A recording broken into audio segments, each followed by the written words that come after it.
All right, good night, everybody, and welcome to Comics Asylum Live. We're gonna have a banger of a show tonight, and wishing anyone who is in the GTA or Ontario who's traveling, if they didn't have a day off due to the weather, safe travels because it was a menace weather-wise today for sure.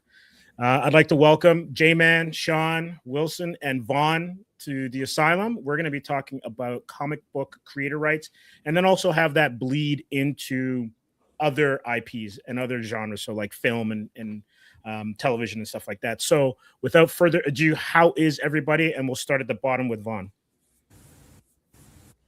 You got to unmute, Vaughn. You're still on mute, man. Sorry about that. No, I was saying outside of the weather, I'm doing good. That's good. I know how treacherous it can be in Hamilton with all the different elevations. So it's good to know that you're good. And how about Wilson? How you doing? Yeah, other than recovering from some sickness, I'm pretty good. Anyone else spend like 3 hours shoveling today? No. Luckily, I live in a townhouse complex, so all right. I've got like steps. So my neighbor did it, and then I just did the other half, so it's all good. I'm on 22nd floor. Oh, so I knew it was snowing like half an hour before anybody else. I was like, well, it looks like it's gonna be pretty bad coming. You would have seen everything, right? Yeah. And how about you, Sean? How's everything? Oh, I shoveled the 3 hours, yes, and getting ready to shovel my parents' driveway tomorrow, which I'm sure will be frozen over a bit, so be fun. Yeah, no worries. Yeah, I hear that, and the dreaded. Like I used to live in a house, and the thing I hated the most was after you'd shovel, then the plow would come by and then everything right at the back of the base of your driveway, and then it's the heaviest damn thing to lift. Right? That's when you're getting a heart attack for sure. Yeah, when that dam freezes, then you're screwed. It's like I have a few heavy shovels, like just made of metal, and I'll cut through it like that. But yeah. Yeah, for sure. Legion says, I'm not in the GTA or Ontario, but I wish myself safe travels since no one else did. We're wishing you safe travels. Legion, for sure. And 22nd floor, you live in a literal skyscraper. Yeah. Pretty much. You're is it as tall as the Outlook that that Brave Star's uncle lives in? I don't know, but yeah, we're doing that in a couple of weeks. Looking at what we're doing in Humanoids on Saturday, but yeah, I don't know. It's pretty tall. He can look out and like she's rolled over everybody. For sure. So we're going to dive right into it, and we're going to take a look at creator rights. We're all fans of movies and comics and video games and all that stuff. And so the characters that we love that drive all of these stories are pretty iconic, and I would say are modern mythology. And because it's all big business, it comes down to a lot of times who owns it, who creates it. And I don't think there's much distinction between when a company owns a character. Let's just say Green Arrow. It comes down to what compensation would a creator get, and then who are those creators. And I know with the movies coming out since the late 90s into the 2000s and to what we're getting now with Doomsday, the Avengers movies, you get a lot of like the last bit of credits where creators are getting their due. At least now you know about them. And the compensation can be different. I was reading on social media that there was no compensation for some creators in the Marvel films, but they got acknowledgement. And then in like the DC films, someone created a town and was rewarded handsomely for it. So that was used in the movies. So the different kinds of compensation that you get, like anything else, is based on the kind of movies and contracts that these things are going to be in. So my question is, and this is, we came up with this one, J-Man, got to give you mad props for this one. When you and Sean and I were talking on our last one, I think it was an FF stream, we got into a pretty big conversation about creator rights. And I think Wolverine came up. Obviously, we do FF. So what Stan's contribution versus Jack's? And same with Spider-Man. Is it Ditko? Is it more Ditko than Stan?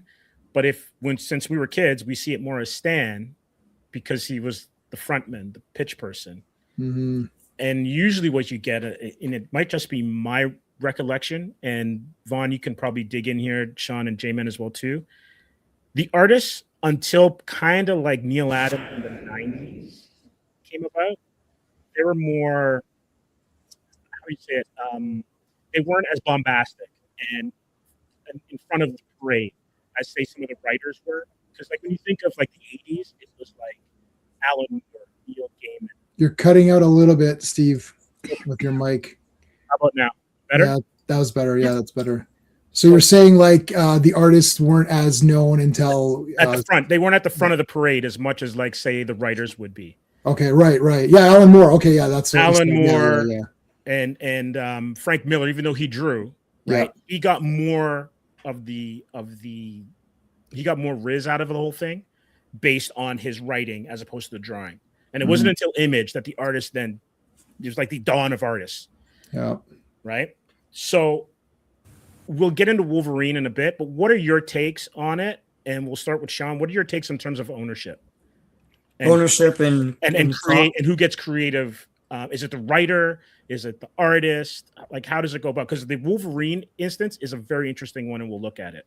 Mm-hmm. Well, so you're talking about comics then, right? So, for comics, of course, it's all over the place because comics, especially the nature of like Marvel and DC, the biggest is that you're doing continuous stories.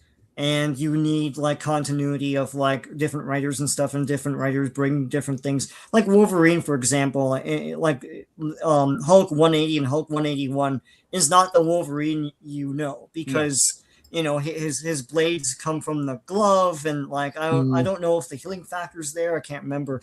No, not yet. It's not even the personality, and then someone else comes in and he's the scrappy, you know, dude with the cigar and all that stuff. It's the same thing. Like that's the argument about Deadpool, that the whole Merc with the mouth thing is more developed later. But yeah, that's the problem with comics, in that like you can say it like, yeah, Len Wein is one of the creators of Wolverine. Without that, you don't get the Wolverine that you like. But if you like a particular take on the character, or even like Frank Miller's Daredevil is totally not Daredevil 1.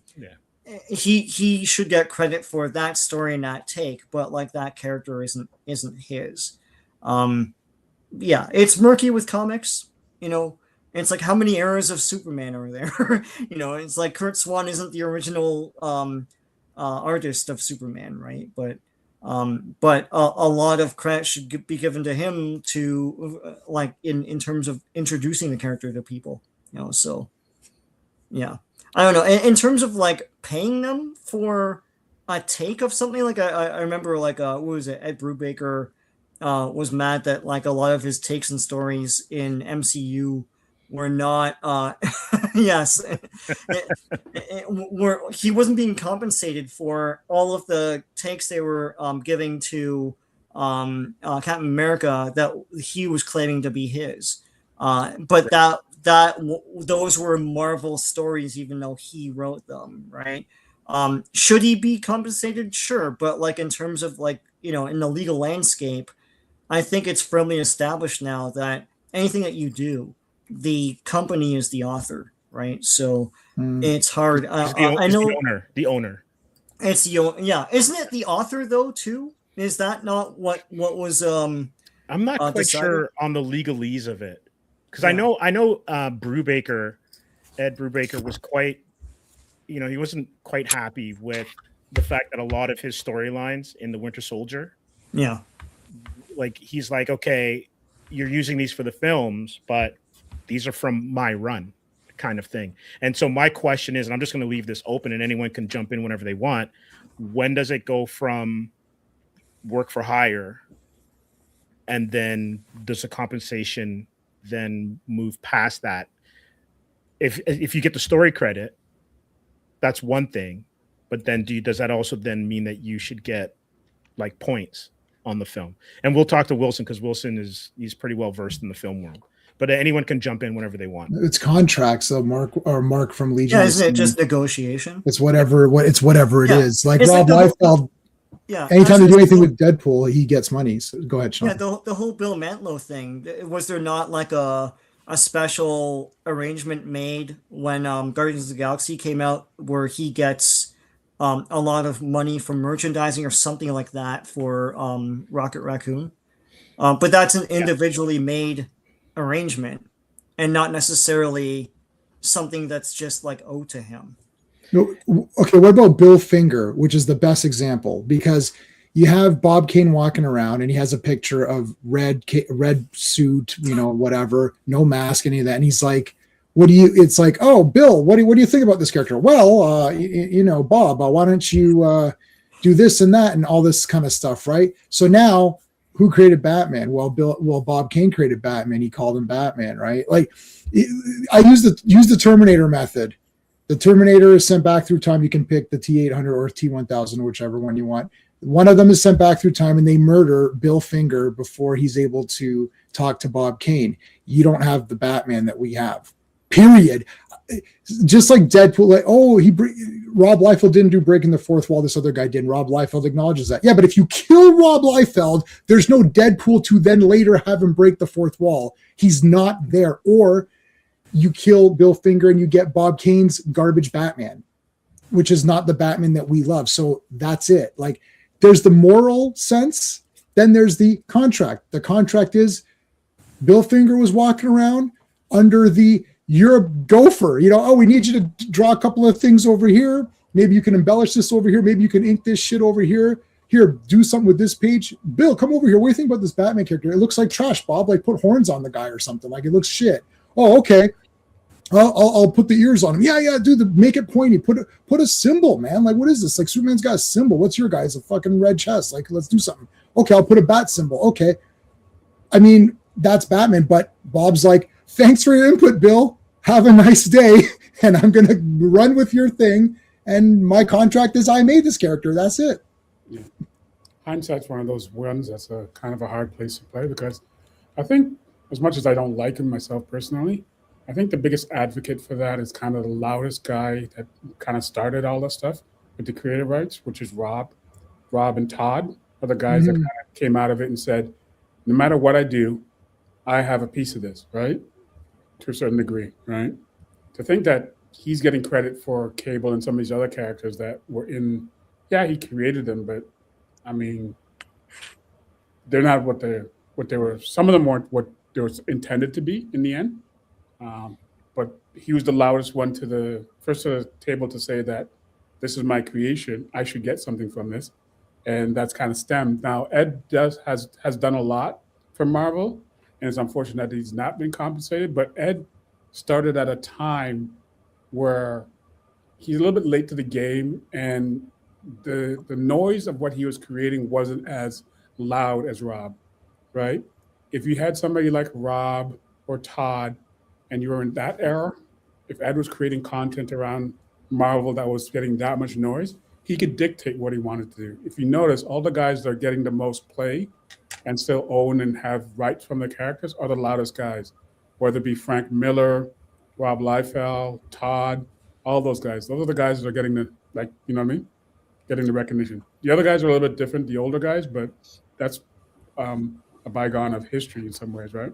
But I think it was Legion that said it best. He said this convo has to be broken up into different eras, completely different times that cannot be compared.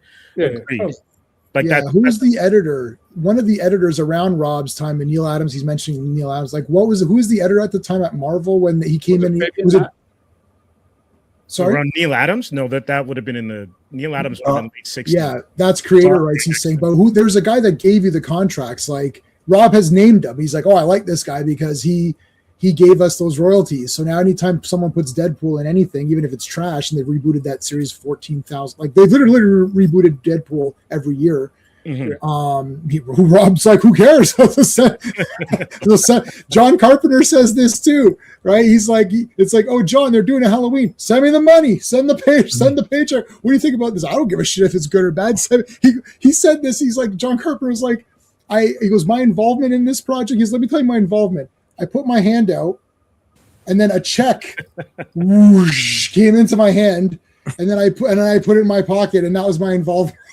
It's like, absolutely. And I think because I'm gonna when we bleed into the Wolverine thing, it's gonna be really interesting because it's not always about like necessarily the money. right? The Wolverine thing is especially interesting. But I just have a Blue Sky post here by Pat Zurcher, who's an artist, and they were talking about Wally Wood and getting compensated back in the day. But he says, reminds me of Superman, Siegel, and Schuster. Superman's $1 billion idea, and they did deserve more, but selling it for $100 is a misconception, especially when you factor in, what that was worth back then. Additional Superman money when Young bought Siegel and Schuster new homes, cars, mink coats. They lived high for a decade, but new characters should include perennial rights. So this goes back to, I think we were talking about this on one of the previous streams as to why you don't get a lot of, why aren't there any great characters being created at say DC or Marvel? It's all in the creator-owned space. It's because why would you give a company your best idea when you can just make it yourself a couple of years later once you've done a couple of work for hires for them? I think what a lot of what you get into, partly from a film perspective, but just a business perspective in general, is a lot of the literary creation is like venture capitalism, right? So it's a lot of creators who are relatively new, emerging, right? So they don't have a lot of exposure. So it's great that they sometimes have great ideas or great characters or whatever else, but without a distribution channel or whatever else, those don't become anything anyways, right? And so I think you guys are right that it comes down to the contracts, but I think the contracts happen because when people get into the business, however they do, until more what do you call it, like democratic or more, what do you call it, like shared revenue systems or whatever, like self-publishing and all that kind of stuff that people can do. People always had to go to more established businesses, right? Because they're the ones with the distribution channels, right? And then, well, if they've got all the power, they get to get the large chunk of the contract because of that, right? So I think you see an ebb and flow of that within systems that people get tired of that over time, or enough of individual creators find a footing. A lot of them come together, or they become successful, and then they try to create a system that is more beneficial to the people coming behind them, right? So I think there are things that try to disrupt the paradigms of like that, but I think we see the ebb and flow of capitalism more. I know you said it wasn't about money, but I think a lot of this happens because of it, right?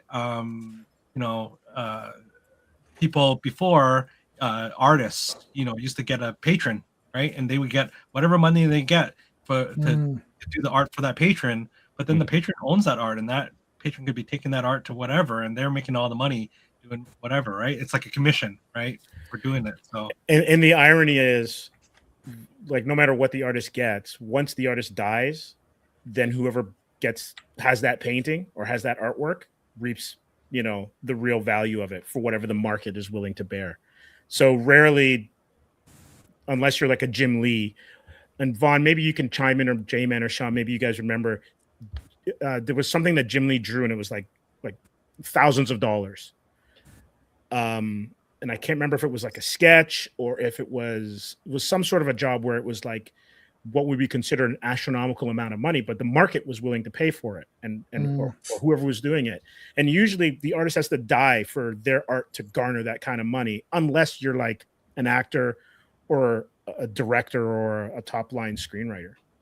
Yeah. But talking about what was brought up, we'll look at the Wolverine thing, because Wilson, you mentioned that it's not about cash. It was interesting because it's who created Wolverine. Marvel's Roy Thomas speaks out on the controversy. So this is the first of a two-part story, and this is like Herb Trimpe's. This might have been from Hulk 181, because I don't think you got a full version of him in 180. But you can. Oh, and actually, this is from 180. Yeah, you see him. Like, to me, that's, you see the full guy. You see his name in the special. He names font, himself. Yeah, he's not I am shrouded. Wolverine He's or not whatever. shrouded or anything like that. Right. So technically, that should be the one that. Yeah, wouldn't that be? That's something I never it's understood. the cameo versus first appearance thing. It drives me up a wall. But yeah. But what about this? Like, think about this for just a second for Spider-Man, because it's easy to use Spider-Man. So you're walking around the office and it's like, okay, Spider-Man, and it's like, okay, well, we need a villain for next month's comic. Okay, well, what's it going to do? It's like, well, and then some guy's walking around the office, maybe handing coffees out or something, getting coffees, and the guy's like, oh, spiders and scorpions hate spiders.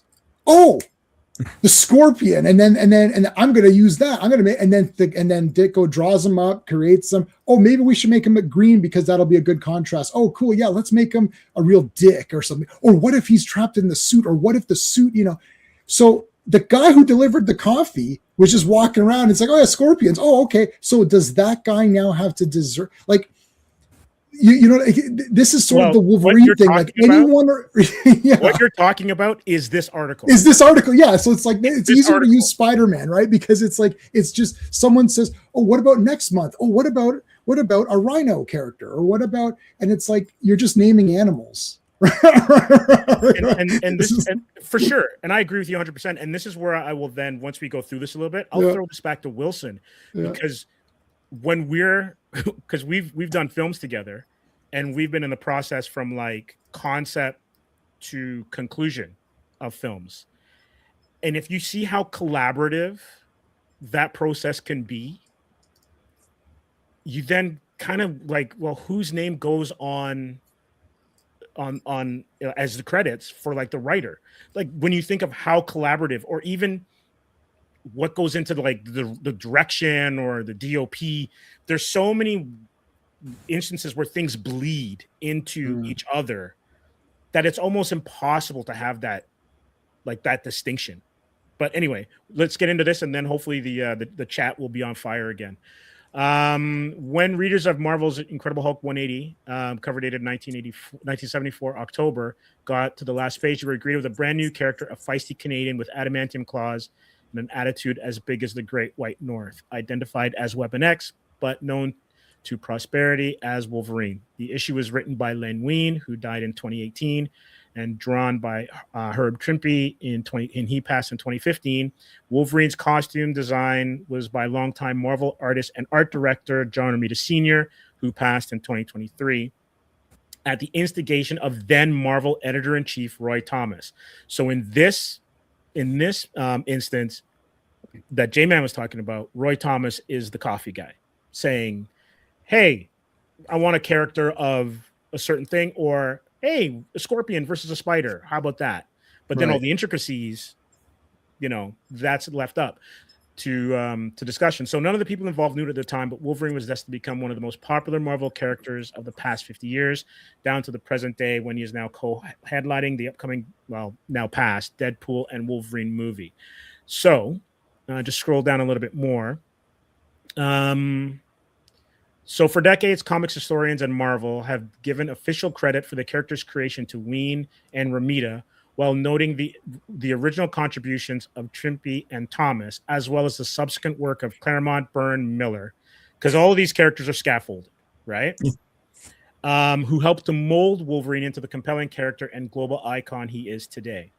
Recently, that changed with Thomas's name being added to the official creator credits, and many comics industry professionals popped their own claws, Wolverine style, at the thought of it. The change in credits was first reported by longtime comic book editor Bobby Chase, related on her Facebook page over the weekend, and she wrote, "My friend and Len Wein's widow, Christine Valada, got a call from Marvel executive David Bogart informing her that in the upcoming Wolverine and Deadpool movie coming out this July, which was a couple years ago, Roy Thomas will now be credited as the co-creator with Wein and Romita Sr., and David said it's a done deal. I was standing in Christine's kitchen this past Sunday, and she told me about the phone call.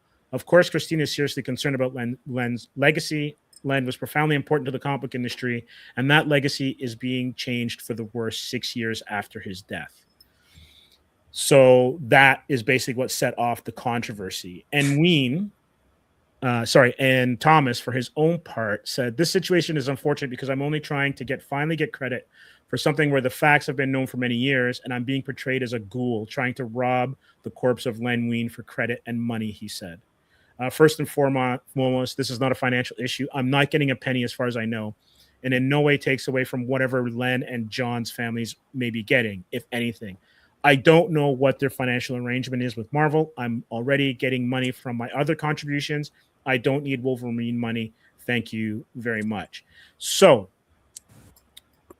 it comes down to, yes, okay, money is a part of it, but then there's also the legacy, right? As you know, J-Man kind of insinuated, suppose there was someone else that said, you know, give Superman a cape. Give Superman a cape Right. back in 1938 and call him Kal-El. Does that mean that, or have him meet an alien? Not even get Right. specific. Like- Does that then give them, like, does that allow their fingers to go into the creative pie? Yeah, I'm going to make a video that's an hour long and name everything there ever was. Dark Avenger, Dark Assassin, Dark Killer. And I'm going to name it all. And then anyone makes anything from any of that, I'm in. This is outrageous. The people arguing at this have created nothing in their lives. It's like, it's pretty sure said the anime. Sean and I have created many things. I've written scripts, I've done books, we've done characters, we play off of each other. I might ask Sean, what do you think about this, right? The coffee guy created. No, that's not true. That's not true. He just said a word. He said scorpion. Here's the thing. Maybe Steve, you can find this article. There's an article where everyone is fighting over the creative control and the creativity of D-Man from Captain America. No, that doesn't exist because D-Man sucks. I'm joking. There is no article because nobody cares about it. They only care because this made money. Okay, Yeah. D-Man is the guy that had the old Daredevil costume with a big D on his thing, and he had Wolverine's mask. Remember D-Man from Captain?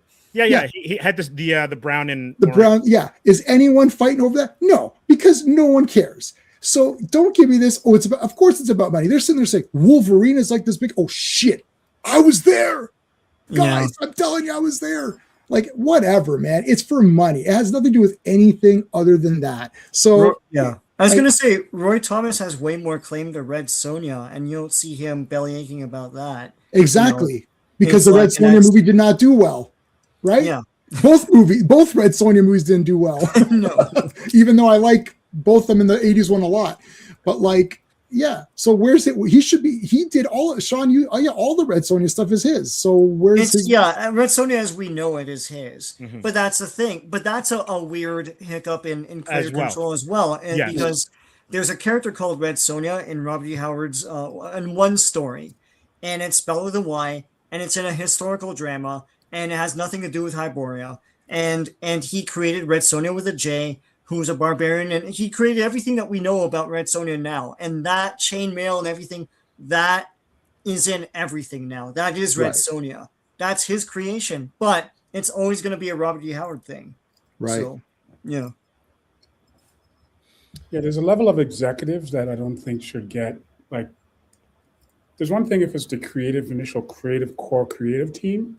I'm talking writers, artists, you know what I mean, inkers, pencilers, even like colorists to a certain degree. But when you're executive and you're editor in chief to a certain degree, you're overseeing stuff, but you're kind of. So then, if you're going by that logic, everybody else should get their credits revised then, right? Right. So it's just not. I don't know what Marvel's playing at with that kind of revisionist history in some ways, because then there's a lot of people that deserve more than what you're saying. To say that you're going to parse out that and call that out, somebody had to make noise somewhere to say, i.e., I want a credit on this, or this is part of my legacy, or something like that. All right. So we're with what you've just said there, Vaughn, I'm going to dig in some more to what he said. So Thomas explained that as editor-in-chief of Marvel in 1974, he first conceived of developing a Canadian character to include in the comics to broaden the appeal. We had an international readership, and I had created international characters like Banshee and Sunfire before, he said. I had 4 requirements for the character: that he be named Wolverine, be Canadian, be fierce, because Wolverines are fierce creatures, and that he be short, because superheroes are usually tall. Sorry, Hugh Jackman. Thomas said he wanted to introduce the character in The Incredible Hulk because the Hulk was one of the few Marvel characters not based in New York, and it would be more plausible to set the action in Canada. Thomas assigned the job to Ween, whom he described as one of the company's best writers, confident that he would bring a unique spin to it. I could have assigned it to a different writer using my four parameters and John's design, Wolverine would have been something different because it wasn't Len writing it, but I still would have been co-creator. So by that line, okay, I'm not putting words or thoughts into his mouth, but by that line, it's him, Romita, then Ween. Because he's like, I could have given that thing to anybody Anyway, else. yeah. And it was Wait. John's design and my 4 parameters that are the character. What were the 4? Canadian, short, fierce. What was it? He's kind of Short. describing me, but Canadian, Canadian. Let me see if I can find it. It was Canadian, short, and named Fierce. Wolverine. Okay, so short, fierce, and Wolverine name. That's pretty decent. Those are 4 pretty like I'm trying to think if you take away, I mean, if you don't call Yeah, him the Wolverine, that's mythos one of thing. the characters, if you take those away, is that character still Wolverine. Right. Is that character Wolverine? still Wolverine? If you fierce, I mean, those are 4 very key characteristics of Wolverine. So maybe there can be, I don't know. See, the thing is like, but this is your job. You're hired on to do this kind of thing without Thomas input no Wolverine. But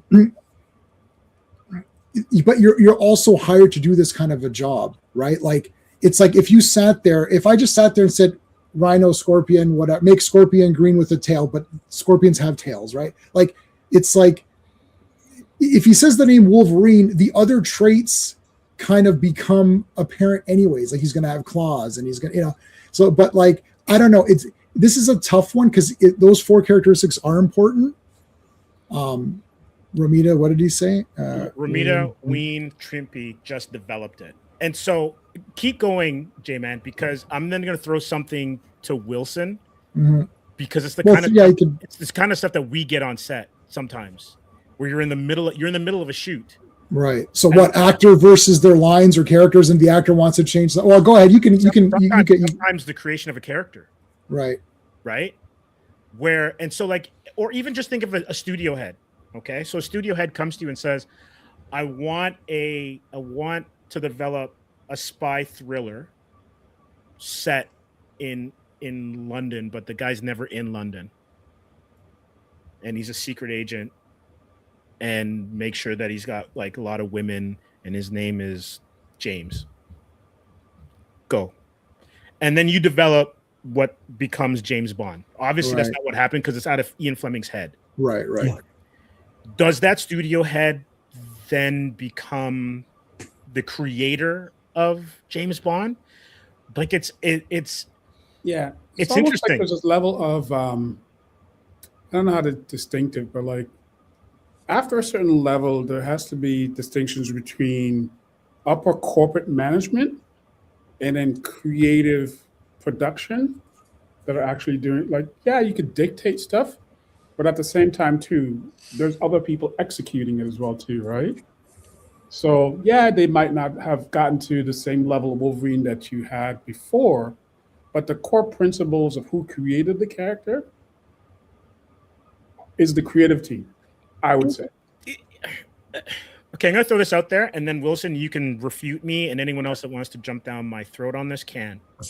What's the difference between I want to bake a cake, and I'm gonna buy the ingredients, and then I'm gonna give it to say Wilson, bake me the cake, but I bought the sugar, the milk, the eggs, and I'd like it to be fluffy. I don't want a pound cake. I want like a fluffy wedding cake or whatever. What's the difference?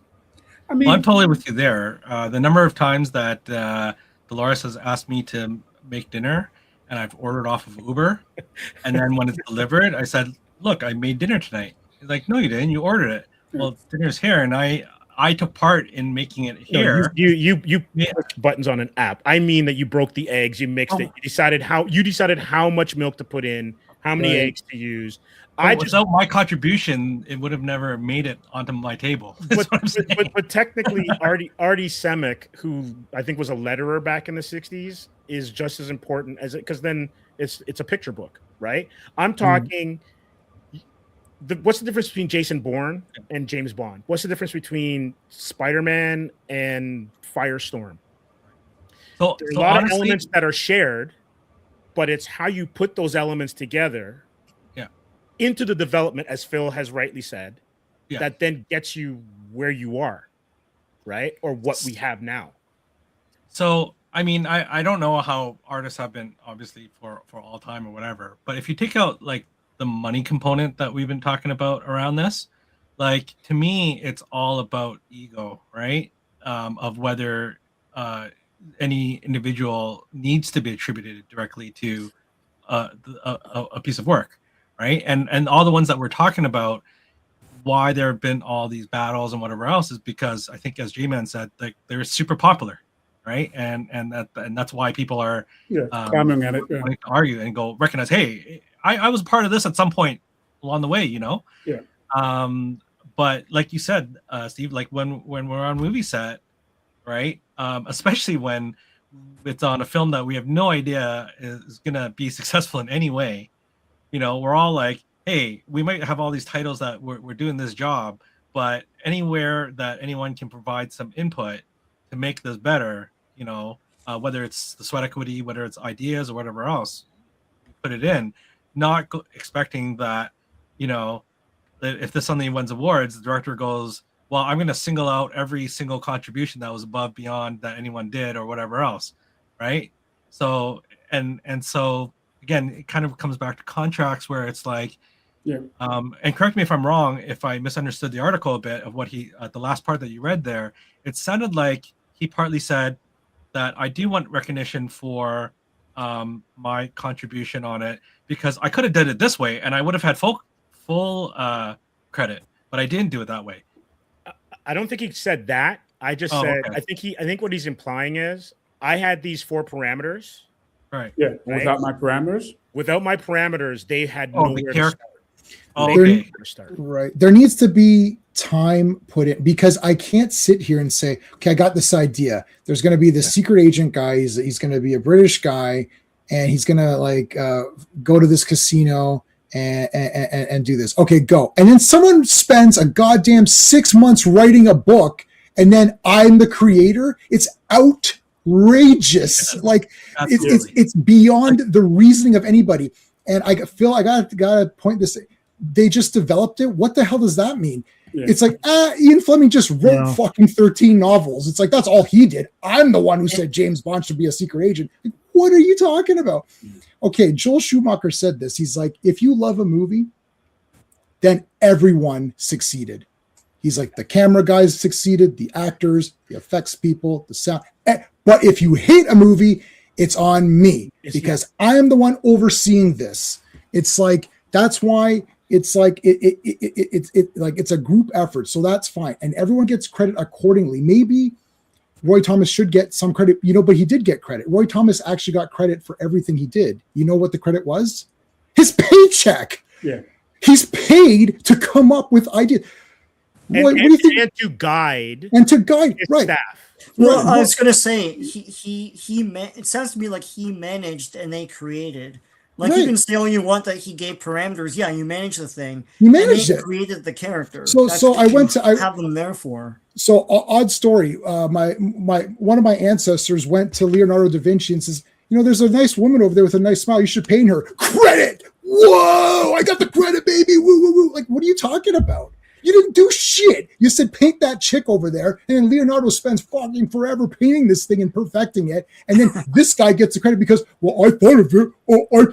Hey, if I wasn't going to point that woman out, no Mona Lisa. What do you think about that? The Mona Lisa by Da Vinci after suggestions by J-Man's ancestor. Exactly, after suggestions, right? Roy Thomas is so. Roy, what do you think? What do you think we should do this month? I don't know. Okay, you're fired. Right, Roy Thomas has to come up with things and give suggestions and manage things. It's like he's doing his day-to-day job, right? Yeah, that's their job. These guys have to create the thing that he gives the parameters for. It's like I want a vehicle. I want horses are pretty cool. They look cool. It looks cool when you're riding them and shit. But they're kind of slow. Oh, I developed the car because I said there should be something faster. Like, what are you talking about? This is like nonsense crap. Like, ideas don't mean anything. You've got to get. I have about 4 million superhero ideas that I drew. And you know what? What happened with those? Nothing.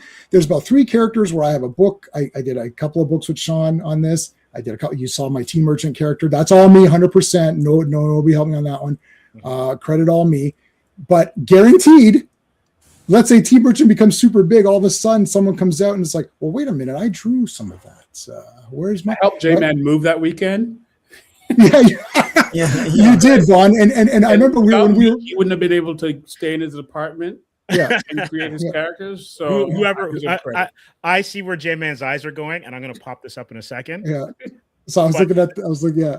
But it's also like, well, whoever bought you that pencil or Right, sure. laptop, say that was a gift, the laptop was a gift, Without does that, right? without But that, I couldn't do it. here's one. Phil has a great comment. Okay, J-Man, but if the guy spends 6 months writing a book, then an artist spends 6 minutes drawing a picture and visualizing the character, should the artist get co-creator credit? As a writer and as an artist, I'm going to say yes. Yeah, that's valid. Because here's the reason why. Visual design, Mhm. right? So if, But a book has a cover with the character on it, so it's already but even if it's from scratch, right? right. So even if like I am the Barry Allen of artists, Mhm.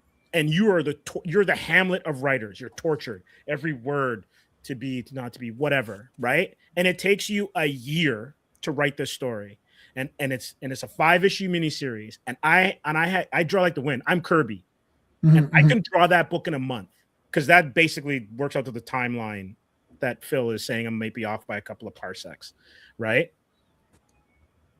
That artist, there is no comic book character without the artist's input. The artist is always a co-creator once it's in a certain medium. Frazetta won't work because that's a work for hire for whoever is. Yeah, publishing Conan was that already book. created. Are you talking about? Phil, I don't know if Phil's talking about comic books. Yeah, or comics. novels. Of course, they were co-creator. Of course, if they're a comic, it's a co-creator Comic. because there's no comic we've without all- the artist. Yeah. But not in novels. But No. for my books that I published, I drew the cover. I didn't draw the cover. I drew the character and designed the character in my shitty way. I found a blank template of a man standing. I colored him in and designed his outfit.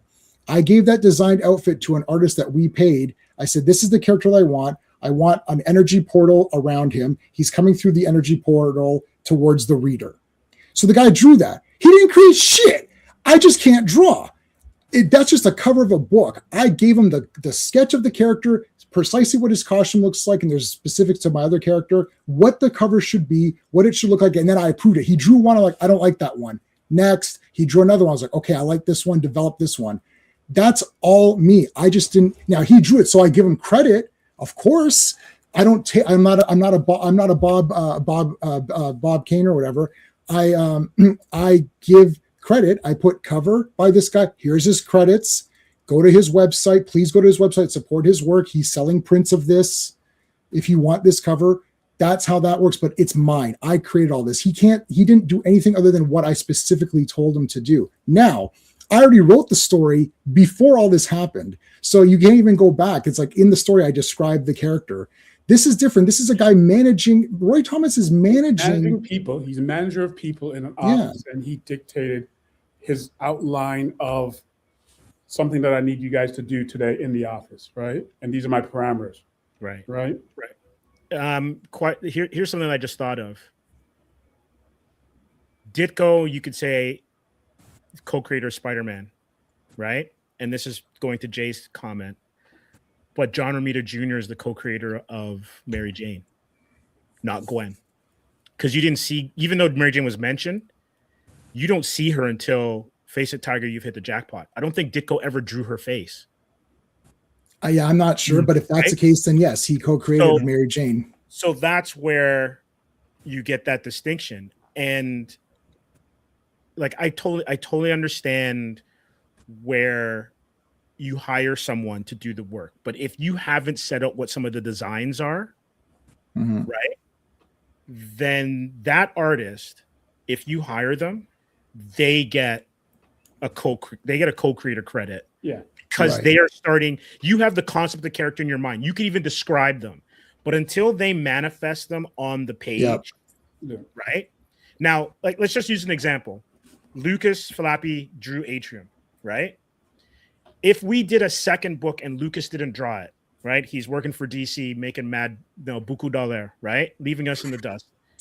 And we then do a second volume. Any characters that we bring on from that first arc, those are his co-created characters. Right. Anything that is a character that ends up in that second arc, the new artist is just drawing off of his design, right? So he's almost like a work for hire. But any characters that they then create are then his and aren't Lucas's.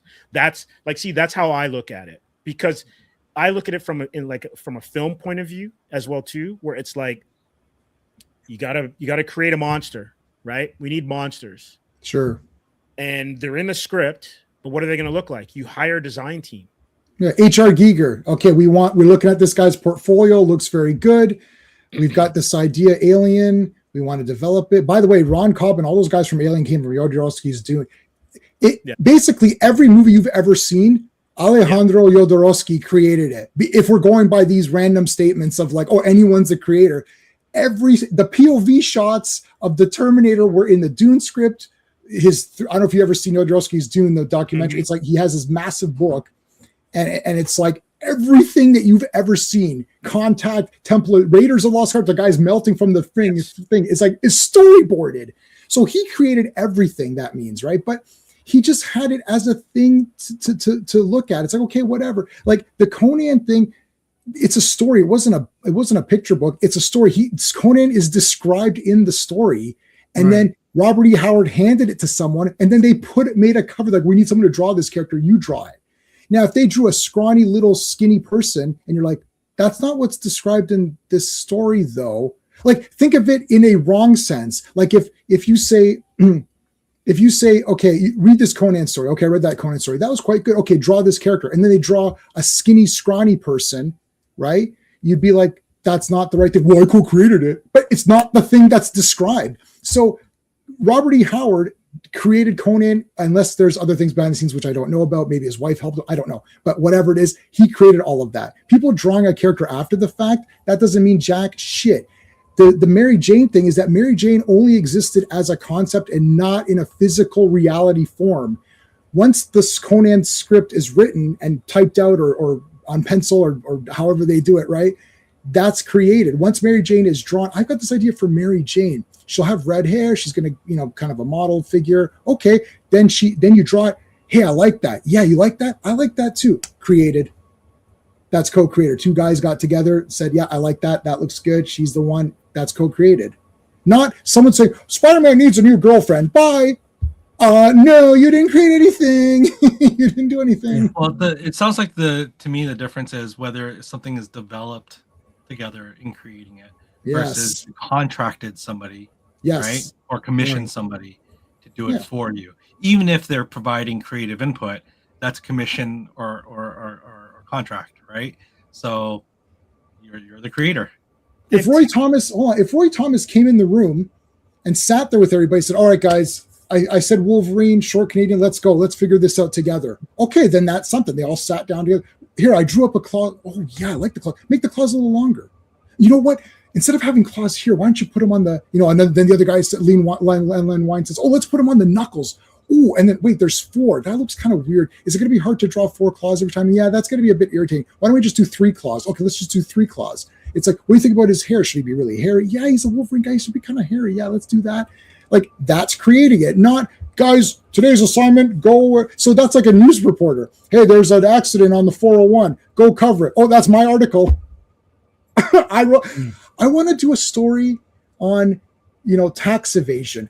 Why don't you go down? There's a lot of people evading their taxes over here. Go investigate that. Okay, I'll go investigate it. Well, that was my story.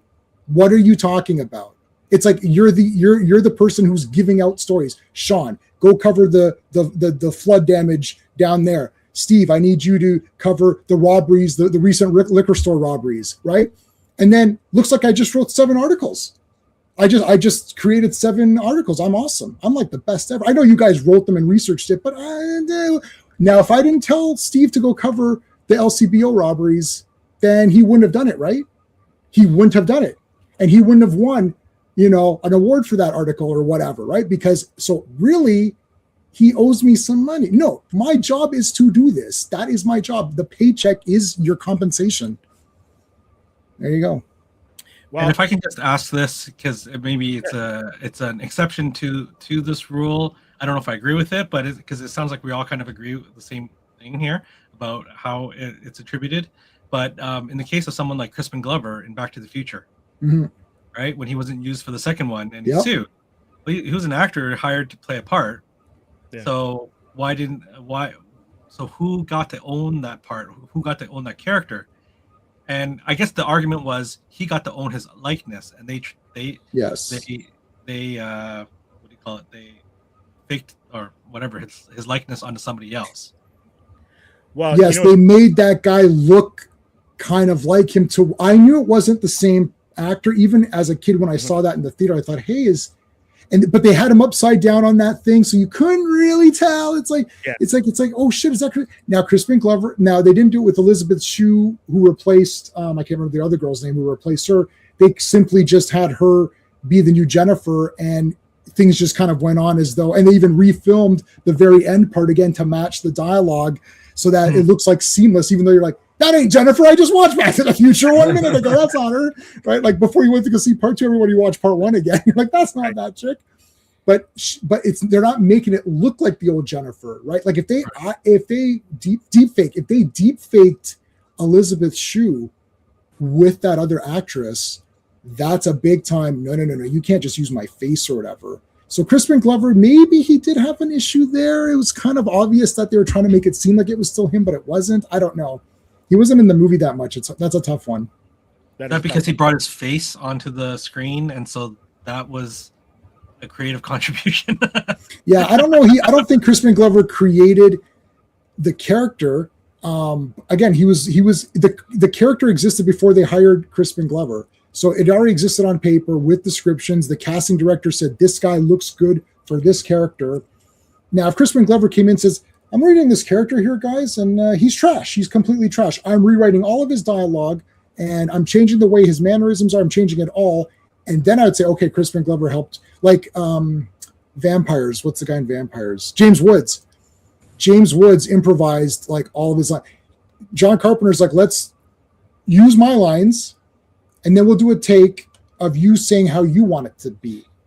And James Woods changed it. And John Carpenter has admitted, that's how I know this. He's like, you know what, James Woods, that's all him, baby. He goes, all these one-liners, all these funny ways he's saying it. He goes, I wrote his character for him. He didn't like the lines. He said his own lines, 90% of it's his. So John Carpenter is telling you that is his character. So, but he will not get a writing credit. He won't get a writing credit, but he got paid. Yep. And he's going to get street cred. He'll get a moral credit. Maybe there's like, it looks like Roy Thomas wants moral credit too. If he's saying it's not about the money, well, what do you want me to say? Well, what does he want? He doesn't want money. Okay, so you mentioned that, right? Because this is the second part of the Forbes that I'm going to share. This is the second part of the Forbes interview or piece, and they actually speak with Ween's widow, right? Christine Vallada, an entertainment and copyright attorney, interestingly enough, in Los Angeles, specializing in creator rights issues, took exception to many of the points made in the story. Vallada, who met Ween in 89 and married him in 91, manages her late husband's estate, which has been receiving both credit and financial compensation from Disney, which is the owner of Marvel since 2014. I'm not privy to what the financial arrangements might be with Thomas, and I don't particularly care. Vallada said in a phone interview on April 2nd, this is not about finances. This is about stolen valor. This frankly calls my husband a liar for his entire career. So Len Wein co-created DC Swamp Thing with artist Bernie Wrightson, is credited with creating dozens of characters for DC, Marvel, and other publishers. Succeeded Thomas as Marvel's editor-in-chief in 1974 and had a distinguished career as a writer and editor.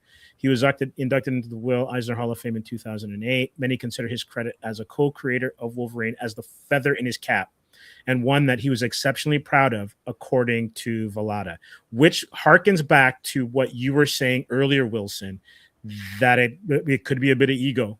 That's like, I made this kind of thing. So I don't like. The problem is the guy's passed away. It's hard to go back. Like we can go and It's like, ask. if you're bringing it up after the fact, like there's been a lot of opportunities to punch Yeah. at this for many, many years. But it's like now you take exception to it when he's dead. When he's and the dead. next big movie's coming out. There was a whole X-Men franchise that made a ton of money Mhm. for Fox and 20th Century Fox during that time. But that wasn't the big time to fight it, right? Now that Disney has it, now you're putting up a fight, and the guy's gone, right? Yeah, 'cause what happens if Len says, you know what, Roy? I don't remember you saying all that. Yeah. right. Yeah, Like, but I you don't can't remember say you. that now. But no, Yeah. to your point, Vaughn, like, yeah, there were how many Wolverine movies and X-Men movies with Wolverine in it? Before then, And then only now, after Len Wein is gone, that you say something? Yeah, and This this is article, no this one else is article able to was contest, right? from just one second, guys. This article is from 2024, so only last year. yeah. So April of 2024. I'm afraid the shield will be quite operational when your friends arrive. It's like, I don't know.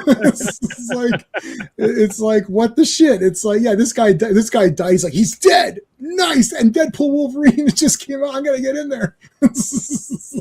Because I know it's hindsight's 2020. We weren't there, but like he succeeded. Thomas as editor-in-chief of the company of Marvel, and I wonder if there were any conversations between them, even with switching jobs and all that kind of stuff. It was like, well, you know, I created, it was me, this is my character or whatever, or was it just this wasn't even on their minds because they were just That's right. freelancers working at a company trying to put books out and Yeah. and beat DC for market Yeah. share. Well, Wolverine wasn't mainstream at the time. It's like he no, became I mean- big business from the 90s onward, right? Yeah, I mean, if you really look at it that way, man, shit, man, fuck. Claremont should get a credit then. Oh, he already does. Well, oh, I see what you're saying. You know what I mean? That's part of the development part Right. that, you know, I think Phil has and others in the chat has been saying. And it because here's the thing, right? If Yokohama Tires comes up with this amazing tire, it doesn't run flat, they did not invent the wheel. They Right. just have the patent on the run flat thing, and you know, however they're using the tires or the rubber or whatever technology.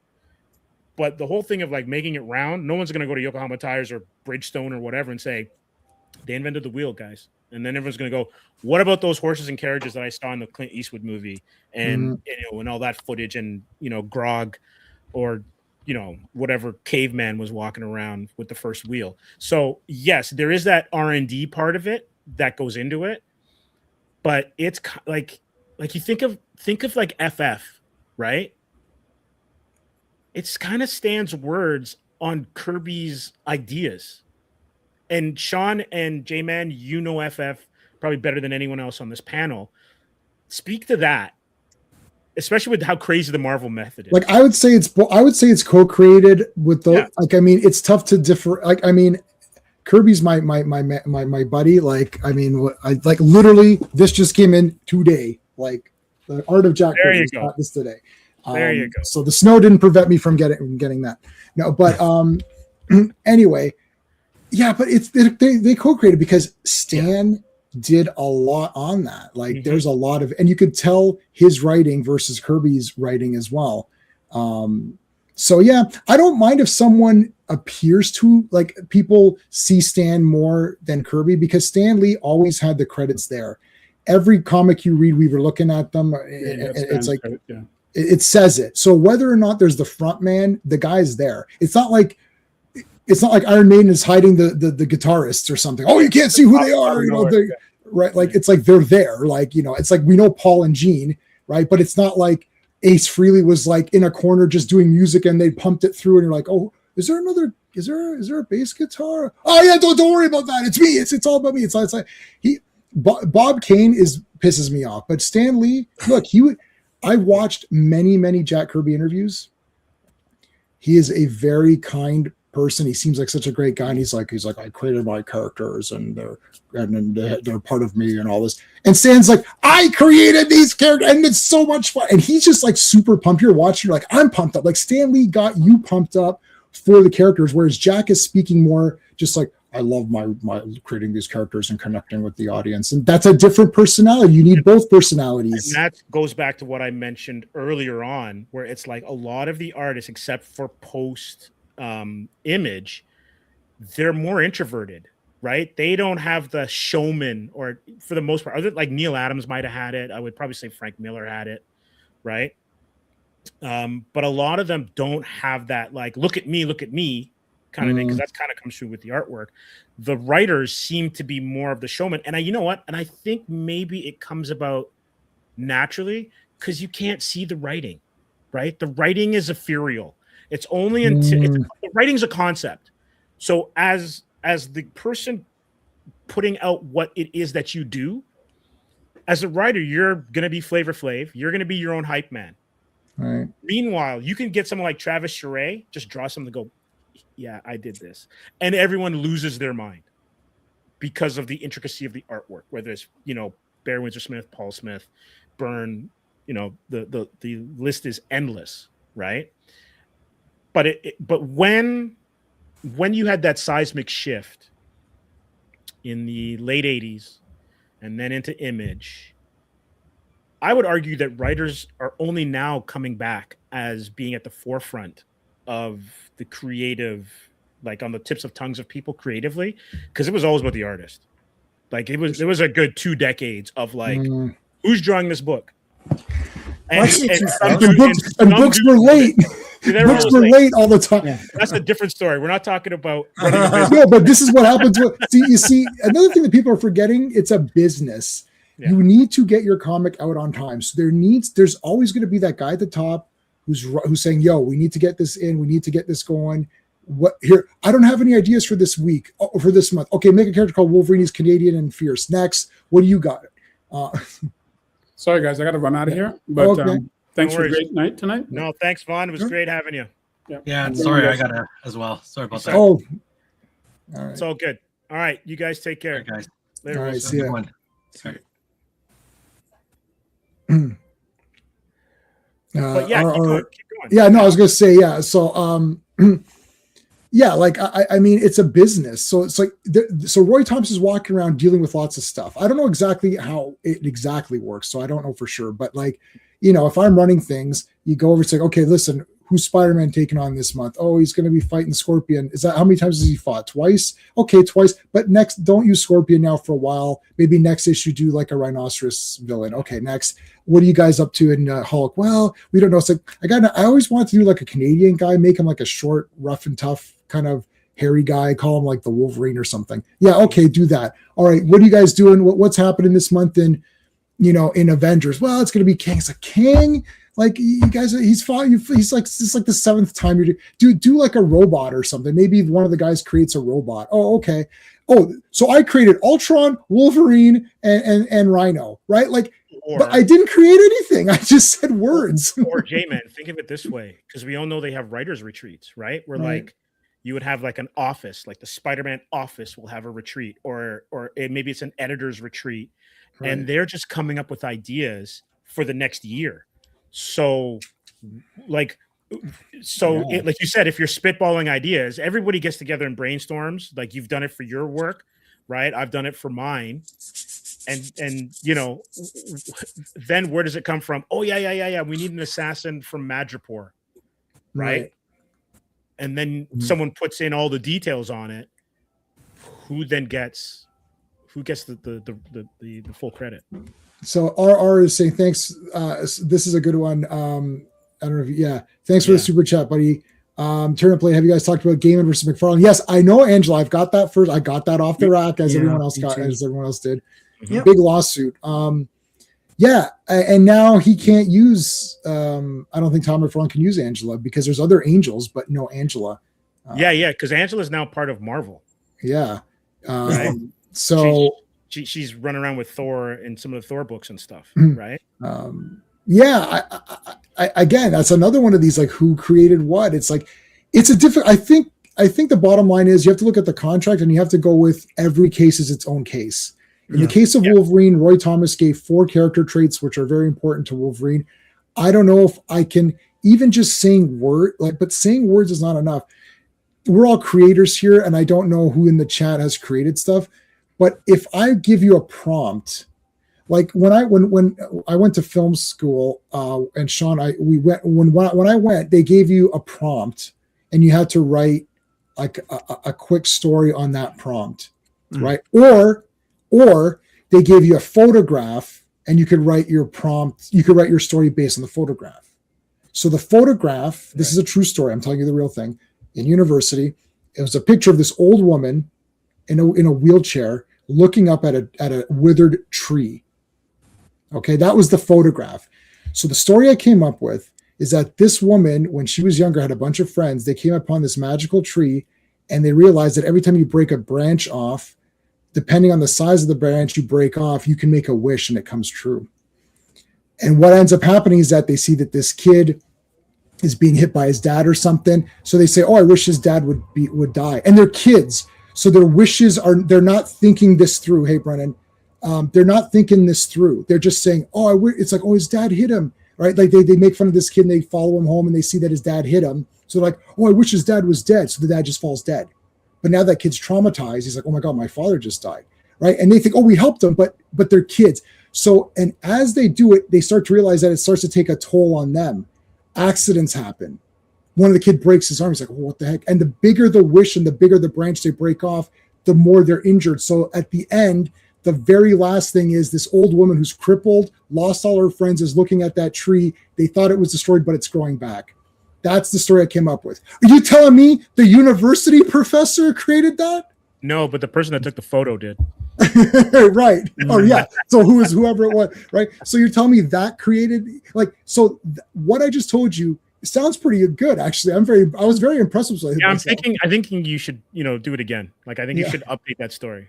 I did. I called it, what did I call it? I actually have I did a treatment of it. Wishing tree? No. Maybe it was something generic like the wishing tree. I called it the Wish Kids. It's called the Wish Kids. Okay. The Wish Kids, that's what it's called. Yes. And I did do a very crummy ass version of it. So that was the story idea I came up. I didn't write the story though, like as what I just wrote it the way I explained it, because it's an hour long, or I don't know how long it is, that test. ChatGPT created it. HAL 3000 or whatever it is. HAL 9000. HAL 9000, yeah. We'll take credit. I love HAL 9000. Yeah, me too. You know what? It's really interesting, because like I can see both sides. Like I get it, right? Mm-hmm. But like, it's almost like why, like, there's certain ideas you just keep to yourself, right? Right. Because you're not quite sure, if I let this out, who's gonna develop it. Because technically it's your idea, but it's like, yeah, I've been thinking about a story about da-da-da-da-da-da. All they've taken is the story, the kernels of the story, and then it's kind of like first to the post, right? That's right. The Expos, Montreal Expos. Yep. I'm still sad they're not here anymore. I'm wearing my Marvel buff, which is all Marvel characters, and Christopher Reeve support, of course, because but I created Christopher Reeve, so that's one thing that I do get credit for. So that's good. Yeah, for sure.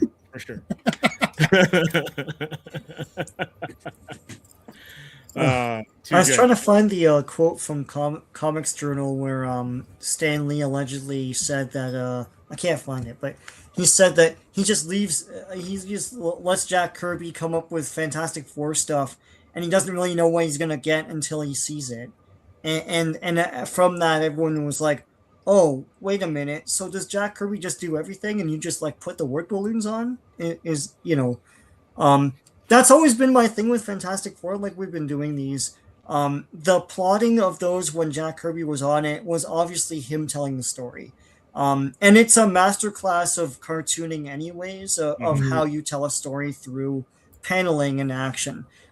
So he was obviously driving the story at the time. After that, and we've talked about this, everyone seems to have aped that style, and especially with the science mysteries and things. That's totally in Fantastic Four as well. So Yeah, that's uniquely his thing. And I just watched a documentary on Fantastic Four fan made, I think, or something, and with clips. And again, Silver Surfer, that's completely 100% Kirby. Stanley didn't give him a prompt, didn't know it. He's like, why is this character here? What is this? That's completely. But Stanley then attached a whole origin story that was never there. Before. Correct. And the whole and he attached that. Yeah. He's the guy. Like all his Norrin Rad stuff, like that's Stan Lee. That is Stan Lee. Yeah. But the character was created by Jack Kirby. Yeah, so I would call that developing the character, right? Yeah. So like once Larry David left Seinfeld and it was co-created, the two of them, the rest of it was just being done by Seinfeld. And it's like, well, yeah, from that point on, it's just Jerry or whoever was. I haven't watched all of Seinfeld. I just know that happened or whatever. I've seen everything for Curb Your Enthusiasm. I've seen the first 5 seasons of Seinfeld. I'm watching it now kind of for the first time. But so I'm wondering when he leaves, how is that going to decrease, somehow decrease the quality or whatever. See, Silver Surfer, I still liked, even though, that his own solo series isn't Jack anymore. It's Stan Lee's writing, but it's really neat and I like it, but it is Stan. Like I can tell, right? I can tell a bit more. Kirby, you could tell Kirby. So we've done so many Kirby things now on the stream. And I don't care about anything other than the comic I'm reading. I don't know the credits. Like Steve knows all the artist names. You guys know all these names, Sean. I don't know anything. I only know the comic I'm reading. Hey, GT. You didn't miss it. We're still going. I don't know any of this stuff. I am the purest of the pure. I sit down and read the comic. Did I like this comic? Yes or no. Did I like the story? Yes or no. Do I like the characters? Yes or no. Do I like the art? Yes or no. That's it. I don't go back to see, who created this and then say, hey, this guy wrote this. I'm going to seek out his other writings. I don't see comics in that way. I see novels in that way. I see films in that way, directed by John Carpenter. Oh, I like this movie. John Carpenter. Okay, he made this other one. Oh, I like both of those. Okay. James Cameron, who's this guy? Oh yeah. Okay. When you're a kid, you don't know, or when you're younger, there's no internet. Comics weren't like that for me, but now that they are, where we're doing the credits and stuff, I'm starting to see it's like, no, I can see it. You can see trends. We're reading it from number one. We're not coming back to it. We're reading it in order. Like we're 160 issues of Avengers and Fantastic Four, and Fantastic Four is way better. Like, sorry. Fantastic Four is like way the hell better than Avengers. And that's because the foundation of Kirby was so strong. It was so strong from the very beginning, 100 plus solid issues, which most of it is Jack Kirby, to then springboard from that. You have the blueprints. He set up the blueprints to continue. It's still cool. It's going to be cool for another 100 Franklin's issues. born in that run. Franklin is born in that run. Yeah. That's going to continue on. There needs to be some sort of credit for someone who's dedicated so much time and energy into doing this, and as opposed to someone saying a bunch of words. Like, it's so difficult to create stuff. Like, I don't know. I think people need to do it more often. I think some people need to make their own prompts for themselves. It's like, hard, man. You know what I mean? Like you did a comic.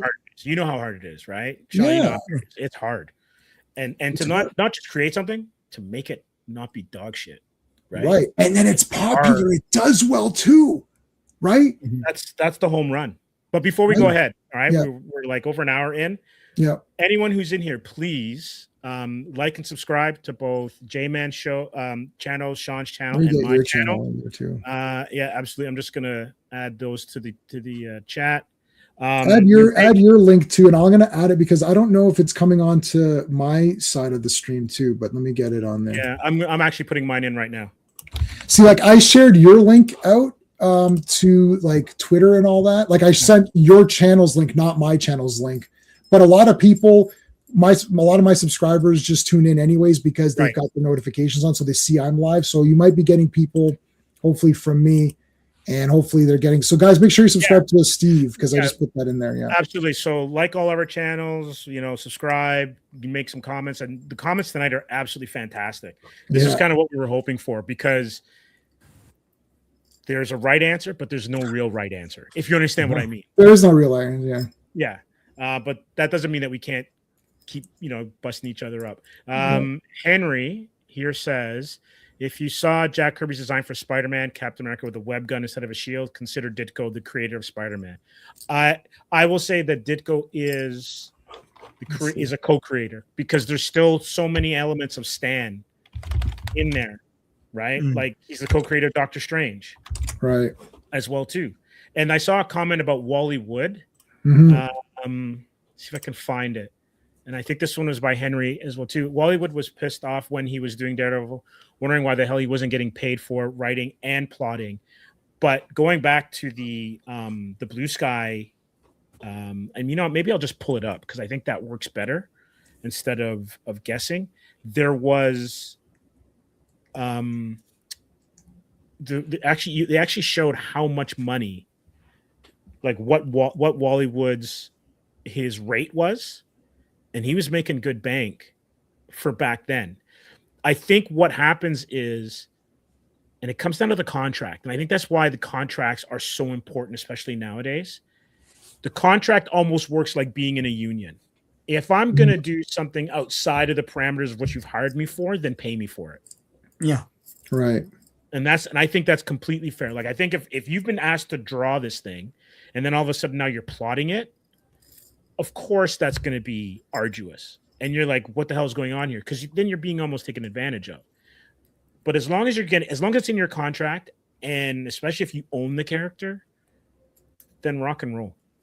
Yeah, but was the Marvel method impromptu and built outside those contracts? That's the thing. Like, it sounds like Wally Wood didn't know what the hell was happening at Marvel, and then he went in and it's like, oh, this is how you do things. Like, we know now about the thing, but even we will debate the Marvel method till we're dead because it's and so you are plotting it basically.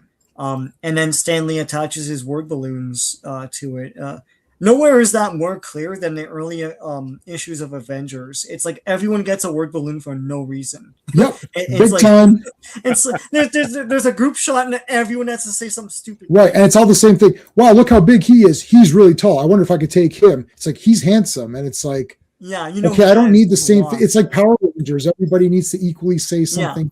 Ready to go. Yes. Yeah, I'm ready to go. We're going to take him on. He's going down. You got no chance, right? It's like, okay, it's like, okay, Stan, enough. Yeah, thanks, Stan. I appreciate that. Yeah. No, but like the real answer is, I have the real answer. The real answer is everyone got paid to do stuff. They got paid. So if Bill Finger got paid to walk around and help people develop things, then that's what he got paid for. Everyone got paid. That's it. They're angry about it and butthurt now because the characters meant something. When the characters were only successful in comic books only, well, that was in their field. So Stan and Jack and Ditko and all these guys got credit in their field, which was comics. Other comic creators were like, man, you've done fantastic work on that book. Dude, I did fantastic work. You've done amazing work on this book. Yeah. Well, Stan is, yeah. And, well, it's easy when Jack's drawing. Well, Ditko came up with some great ideas. Yeah. Roy's a great editor. I like Roy. I think he's great. I don't think he's that good. Here's where the problem came in outside of their field. Man on the street walking saying, that Wolverine, God damn, that's my favorite character, man. Yeah, Wolverine. And then it's like, who created that bastard? That guy. Oh, these guys? Well, these guys are badass mofos. They created Wolverine. And then some guy's like, well, no, I created Wolverine too. It's like, you did? But it doesn't say that on Wikipedia. Well, I was in the office and I came up with the prompt and I told them what to do. It's like, oh, well, that means you're badass too. See, within the field, within comic creators themselves, no one cared. It's like you got paid and you got recognition amongst your peers. No, but the problem too is it's what you negotiate to. I think that's a part, and part of that you got paid. But part of that too. Well, no, the Marvel superheroes cartoon is Jack Kirby and Don Heck, but the problem is they never got paid for it. What happened was the animators just took those and then put them on a screen, so it's their work on a screen. But Jack Kirby has no idea that they're doing this show. It's just the company's making deals. and so he can't really negotiate because he has no clue what's going on. Right. Like Mego gets the rights to all the Marvel characters and makes dolls. Well, the creators don't know that. So you have to be on top of it. Like I'd imagine it was very frustrating at Marvel because they were making all these big deals and like all this merchandising and stuff. And there are even house ads for these things. It's like, I didn't get any of this money. What the hell's going on? Like I made this character. Right, but it depends what their contract was. They have to, they agreed to. But that's the thing. You have to negotiate that. And you have to. Right. So what's happening? Right. So 1 year after those cartoons come out, those guys go up and say, yo, there's cartoons. It's my work on there. What the heck? You need to pay me double the money or give me something for that. If you go back to wrestling, when those LJN rubber, the big rubber guys came out, Greg the Hammer Valentine was, he went in, he got a percent. He went in, he told this story. He went into Vince. He's like, Vince, he goes, I don't know about my matches. I think I'm going to let, I'm thinking of, I think we should do this. And Vince's like, oh yeah, by the way, here's your $250,000 check. He's like, what the hell is this for? It's like, that's for those stupid toys we sold to a bunch of dumbasses who bought them and they're not even posable. It's like, yeah, some bunch of dumbass kids bought these. This is my cut. Yeah. He's like, well, this is a great day. but Stan, like Jack didn't get that, right? But yeah, I mean, it went to Marvel, who is their employer. So they have to then see that it's like, okay, hold on a second. Superman is not just a comic strip character that a few people read. Superman is influencing things. He's becoming a pop culture icon. We need to renegotiate this.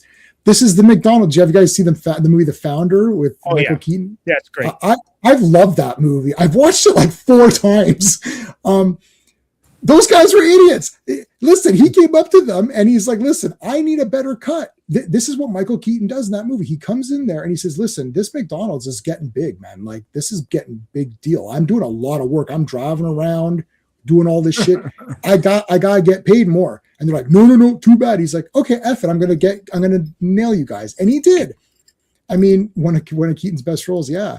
So, I mean, I don't know what to tell you. Jack, as much as I love him, has to go back and say, listen, guys, like, this is bullshit. My comics are everywhere. They're on lunch boxes. Like, kids got t-shirts of it. There's cartoons going around now. People are saying, oh, I love that cartoon you drew. It's like, I think the problem is that he did say something and they didn't do anything about it. And they didn't do anything. Then he left. Yeah. It's his prerogative. Then he left, yes. And then he left.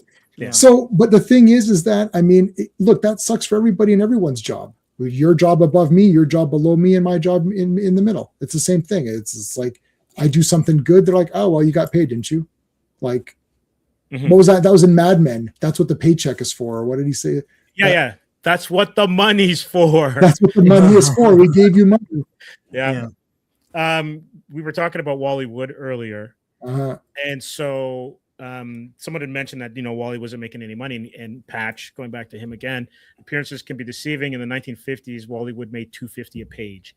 That's equal to $3,000 a page now. Wow. And he was the highest paid comic book artist of that decade. And I think this kind of speaks to what we were talking about earlier, where it's like, it's almost like that walk of shame kind of thing, where you're okay with something until someone says, you should have made more, or you shouldn't have dated that girl, or whatever. And or someone gets into your ear and says, that's all you're making. Like, I remember famously, the NHL kept salaries really low. And why did they keep salaries low? This is back in like the original 6, because they didn't have a union yet. So players didn't know what they were making. Right. So they kept the salaries artificially low, because like you would have like a superstar like Gordie Howe or Maurice Richard would go in and he'd be basically negotiating against the owner and him and his perceived worth, as opposed to what his actual worth was.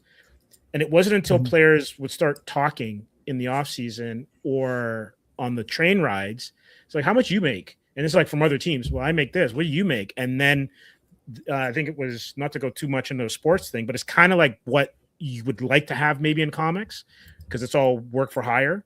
It's when Doug Harvey tried to get, and Ted Lindsay and those guys tried to get a players union, and then what's his name? Doug Harvey got blacklisted, and he kind of got, his career kind of went down after that. But it wasn't until then that then players knew, oh, so if player A is making this and I'm scoring 50 goals and I'm only making this amount, I should get 5 times this I guy's should thing. get five times that amount. Right. So like if I created Hawkeye, that's one thing, but if I created Spider-Man or co-created Spider-Man, that's completely different point scale. Yeah, and see that's the thing. It's like as soon as you get into now, it's worth some money. That's why I say nobody cares about who created D-Man or whatever, right? Or whatever. Why would Thunder Agents are awesome? Oh yeah, Thunder Agents. I got those. Yeah, I haven't read them yet. Yeah, for sure. But there's one comment here that I absolutely love, and it's like sometimes and this is by GT James. Sometimes the developed idea is more valuable than the created idea, and this is huge because you know what? This is where patents come in. So I can come up with an idea, but it might be shitty execution, right? Someone else comes up, goes, oh, that's what the plans are? I didn't think about that. Well, this is how we can make it better. Right. And they eat your lunch. So essentially, a lot of the stuff that we're talking about is we're talking about 50 years of R&D now. But let's just go back and say it's 1960. So we got 10 years of R&D on some of these characters. Wolverine is about the same thing because by the time he blew up, it was like 7 or 8 years after he appeared in the Hulk, and then he's part of the X-Men, and then he blows up because it's Claremont and Byrne adding all those layers to him. Man of Mystery, adamantium claws, doesn't know who he is, all that kind of stuff. That's what makes him kind of the icon we know now. You can argue that Denny O'Neill's and Neil Adams' Batman sets the stage for why the character's so popular. Yes, it was mad popular after the 60s show, and I don't think that 60s show gets enough love of popularizing that character.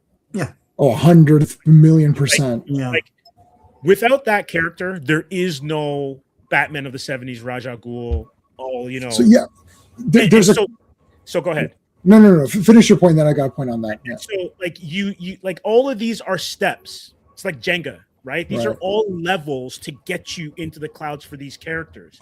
Some of the missteps are for a time, right? Like I like Roger Moore's James Bonds. He's my favorite. I grew up with him. But as I got older, it's like, you know what I think?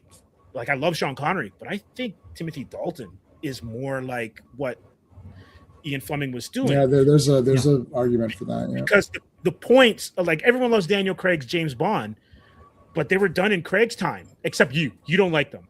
But if you take a look at the elements of Craig's Bond, it's what Timothy Dalton was doing. It's just that time was the 80s. The 80s was like gloss and fun and whatever. So it doesn't hit. But if Batman wasn't that phenomenon, it wouldn't have mattered what Neil Adams and Denny O'Neil did, because you wouldn't have been able to ride that wave to make it. Yeah, of course. Developmentally, what it is now.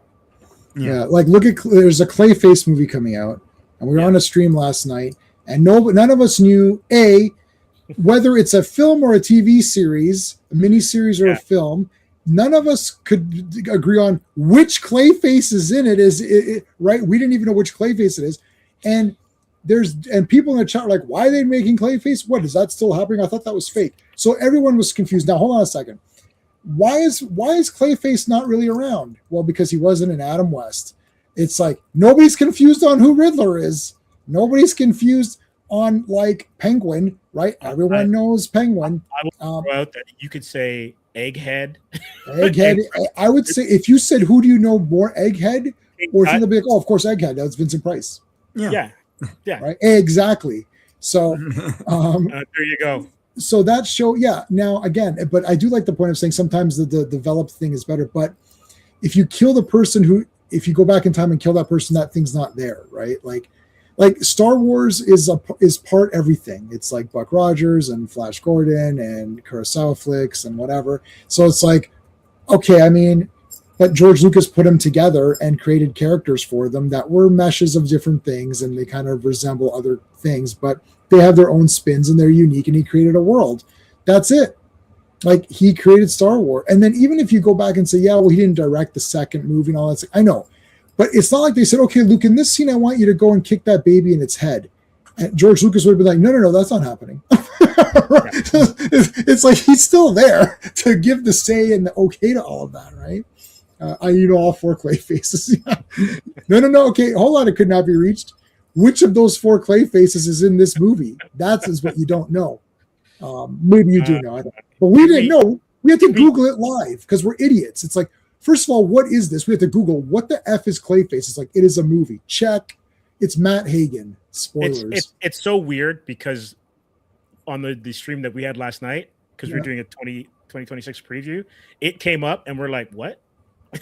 We didn't know. I go, is it in it's Matt Reeves's? Is it like it's in Matt Reeves's universe? No, like, that was the other thing we couldn't agree on. It's not.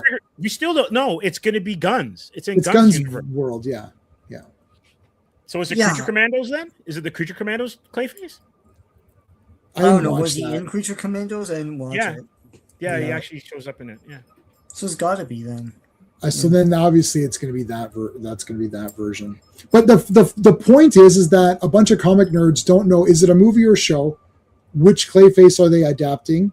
Or is it a new Clayface that they're doing it? We don't even know what universe it's in. And these are supposedly the comic book nerds who really should understand this and know immediately. Like, the people are going to be coming to Sean and say, oh, Sean, I saw this Clayface thing. What's that about? And you're going to be like, I don't know. They're like, what do you mean you don't know? I mean, I don't know. I don't know what this is. It's like, it's just random crap. It's like, oh. And then they're going to just get discouraged. Like, I can tank people's hype very easily, or I can get them excited. This weekend, I forced 2 people to spend $60-$70 to buy movies that they've never seen. Sean and Charlie bought Jugger, and Charlie. Hold on a second. Charlie bought Jugger, which he hasn't seen in 100 million years, and he bought Flesh and Blood, which he's never seen. I convinced him to buy both, and here's the kicker: I've never seen Flesh and Blood. I convinced him to buy a movie that he's never seen, that I've never seen. But just my impression of what it is seems, I was like, Charlie, how bad could this be? It's Rutger Hauer, Paul Verhoeven directing. It's guaranteed. Look at the cover. It looks awesome. Just buy it. He's like, okay, I got both. I was like, good. And then I messaged Sean. I was like, Sean. And I took screenshots. Go buy this. And then Sean bought it. Because if I'm pumped up and I can get other people pumped up, they're going to get excited, but I can also tank it too. It's like, so you need me on your Jack Nicholson. You need me on that wall. You want me on that wall. You take every 2025, and you know what? You were right about everything. Of course, I'm always right. Even when I'm left, I'm right.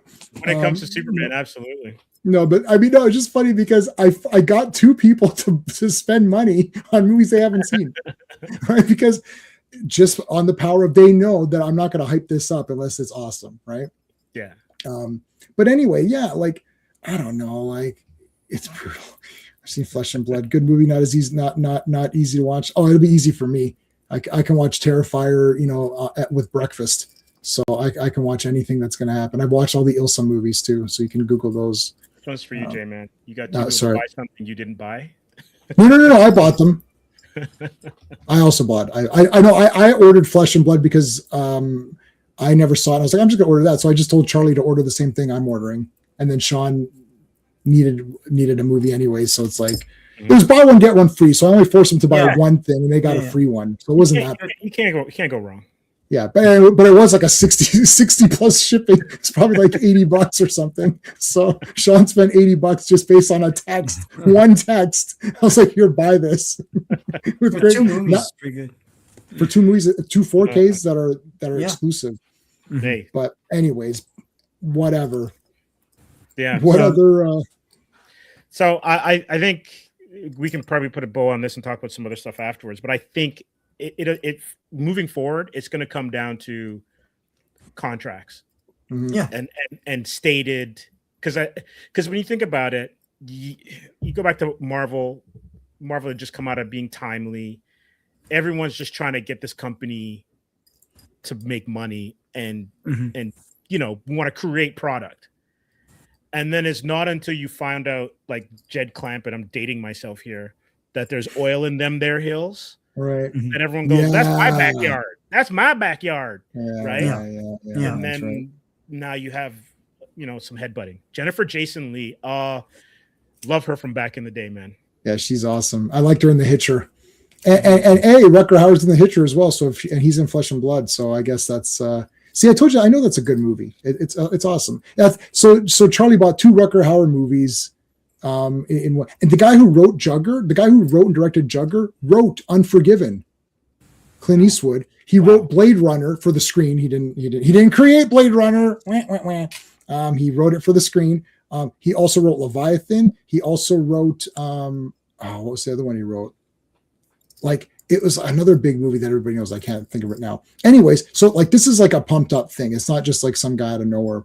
But I can ask you, Steve, because you weren't on the stream last night because we were on a guest on our friends thing. What are you looking forward to more, Street Fighter or Mortal Kombat?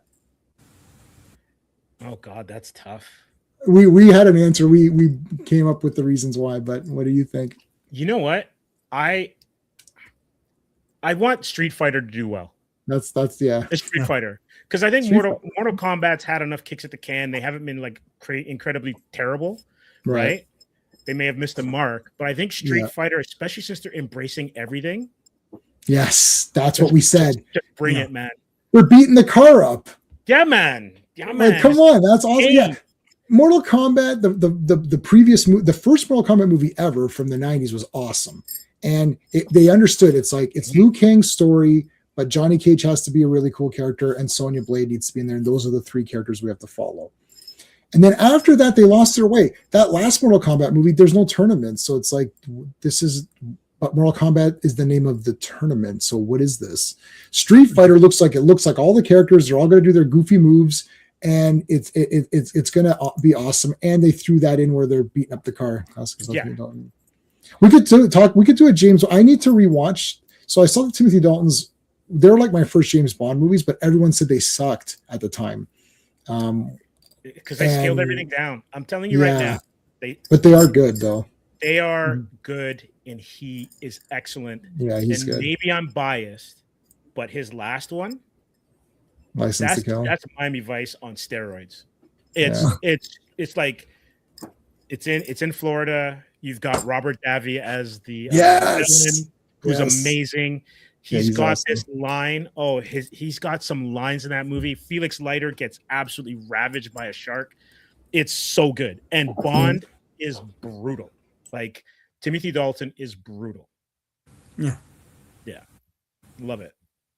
And they're just mentioning Split Second. I have that, of course. So Yes. there's probably a very good like Steve messaged me. Oh, how many times have you seen Hell Comes to Frogtown? I was like, not enough, but I own it, of course. And then it's just funny because you're like, yeah, I expect like Clobby tried to pull this. He's like, oh, I bet you. He goes, I bet you J-Man has it. It's like, what movie? What are you talking about? He's like, yeah, of course I have it. It's like, of course. It's like I saw the clip and I'm like, J-Man either has this, or has seen it multiple times. Yeah, I've got it, and I have seen it, but I haven't watched it in quite a while. It's a DVD. It's not even a Blu-ray, so I should really get a better version of that. Okay. But I do like. I think Roger Moore. We have Roger Moore's autograph. I love Roger Moore, man. Yeah, my mom sent away for it during the Saint time. She loved the Saint. And so she sent out for a lot of autographs. Like we have Doris Day, the Beatles. Unfortunately, a lot of them are auto pen because of just the time period. Like I have all 4 Beatles on one picture, but it's auto pen. Okay, but it's auto. Hey, stream idea, is auto pen really the real autograph? Because it is their autograph, but it's a thing recreating it. But I mean, the president of the United States uses auto pen. All of them have. So maybe it's official, but Roger Moore is kind of my favorite without any passion because I didn't care about James Bond until later. The first James Bond movie I saw in the theater was Casino Royale, the Daniel Craig. You know, it's interesting because I think maybe For Your Eyes Only, one of the later ones, it might have been Moonraker because I probably was too young to see Spy Who Loved Me. Mm-hmm. But Roger Moore's my favorite. Yeah, I will say that I can sit and watch his movies and enjoy him. Yeah, for sure. He doesn't have the best movies. He doesn't have the best movies. Like, but For Your Eyes Only is a 10 out of 10 movie. For Your Eyes Only is in my top 3. Yeah, if easy. not my favorite. Yeah, From Russian with Love is up there as well too. I agree with that too. And then the third one it's hard. I can't. We can get into that at a stream. That's We another. should do that because I like Thunderball and I like Majesty. Thunderball, I love it. And you know why I like Thunderball is like every comic book I read. Yes. And all of the agents are in it. There's an underground lair. Red Skull could be coming out of that mountain. The You know, you have these water, like the profiles. frogmen. Yeah, and then he's got the mini helicopter, and the theme's in it a lot. Like it's a great. That's a 10 out of 10. The mini helicopter is in for You Only Live No. Twice. Oh yeah. The jetpack Thunderball yeah. has the jetpack. Yeah. Yeah, But I like Secret Service, Majesty's Secret Service, Honor Majesty's Secret Service. I love that I'll movie. tell you right now. I don't know if we've said this on a previous stream. Mhm. Like Lazenby, you can like him or not, but that is Yeah, I the like best movie. Yeah, I agree with that. If Sean agree with Connery was in that movie, That's a 10 out of 10 masterpiece of craziness. 11. That's Yeah, a I agree. Spinal Tap. It's a Spinal Tap James Yeah. Bond, and they Yeah. can't make another one. Yeah, I agree. Yeah. I think that stream's just going to be us agreeing on everything because I agree with Yeah. everything you're Not saying. necessarily, because there's some movies that people like, and I'm like, I like I don't- Moonraker. Moonraker's fun as hell, man. I like them all. Up till including Timothy Dalton, I pretty much like them all. And then Piers Brosnan, I kind of like them all too. Because there was like people didn't like The I World love- Is Not Enough, and I was like, I thought it was GoldenEye kind of good. GoldenEye's great. I prefer The World Is Not Enough. Is that the one? No, Tomorrow Never Dies. Tomorrow Never Dies is my favorite. I like it too. I like it. Right. I like them. I like all four of his. I don't know. He had a lot of damn good looking women in all of them, so I'll tell you that. So I like everything up to including Piers Brosnan. I like all of it. It feels like it's fun, adventurous. The last holographic. Pierce Brosnan is a hard watch though. No, I love it. The holographic car. See, this I is where we're love gonna- it. Yes, I love it. when he's windsurfing on the Arctic tidal wave. I'm like, Yeah. come on. That was awesome. It's fun. Yeah. I love it. And I like the Madonna song in the beginning. Till Madonna Oh, shows yeah. up, that movie is amazing. Oh, I like that. Yeah. Not a fan but of the Daniel first Craig half, yet. when he gets captured and he's in prison. That's I'm like, cool. Yeah, that Bring was me cool. more of that. That was Bring me more of cool. And Daniel Craig sucks. Yeah, everyone knows that's fake. That's the fake. That's where the fake James Bond started up. Casino Royale was like an okay movie, except for the last like 25 Casino Royale minutes. was great. And then is it Skyfall with Javier Bardem? Javier Bardem. That one's good. And then the other ones are like they're meh. The I last like. one, Yeah. last Oh, one last one was is terrible. the worst. It's It's the the worst worst. James Bond movie. Yeah, worst Ever. James Bond Ever. Yeah. Ever. I would easy. even watch the 1950 one where he's Right. an American. With Sure, Peter yeah. Sellers and all that. Yeah. Yeah. And I'd even watch the one with David Niven before I Right, watched Casino Royale, like the other Casino Royale. Yeah. Yeah, I have that. Yeah, no, the last one sucks because it's just the. But you know what? Like, I think I liked Quantum of Solace the best because it was the shortest. I was like, hey, this is like a lot shorter. You gotta take the challenge and watch that because, like, I remember being bored out of my gourd, and then But I've reversed. Yeah. Quantum is boring. Quantum No, it's not. I've reversed my opinion on all of them. I thought Casino Royale was really good. Now I'm like, yeah, it's okay. And then I didn't like Quantum of Solace in the theater, but I'm like, I like that one. And then Skyfall's like, it's too long and I just don't care. And then the fourth one, I was like, why is it Austin Powers? I was like, it's the Austin Powers storyline of his brothers, Blofeld, which is stupid. And then the last one, he dies. Spectre was terrible. Spectre and the last one are terrible. Yeah, Yeah. like I don't know. He had good clothing. There's this YouTube channel I subscribe to where it's about James Bond's outfits, and I always get excited. I'm like, oh, I think I'm gonna go for it. I'm like, I'm gonna get the sweater that he wore. I was like, that was really cool. And then it's like $800. I'm like, no, I'm not gonna get the sweater anymore. I agree with could not be reached for further because Yeah. I was arguing for a long time that the Bourne movies were better Bond movies. Yeah, Yeah. and I didn't like the Bourne movies that much. I there was a couple of points in the Bourne movies where I could see the I could see what was happening, and it wasn't like this. Mhm. Yeah. It's like the entire movie's like this. I'm like, what is You know what? happening? Where do I look? You gotta watch those movies and the first Transformers Michael Bay movies, Yeah. and your whole equilibrium would be scrambled. Because like I remember watching the first Transformers movie, and I'm like, I'm officially old. I can't tell who's the Decepticon. Yeah. I can't tell who is. It's It's basically Michael that. Bay. Everybody's gray.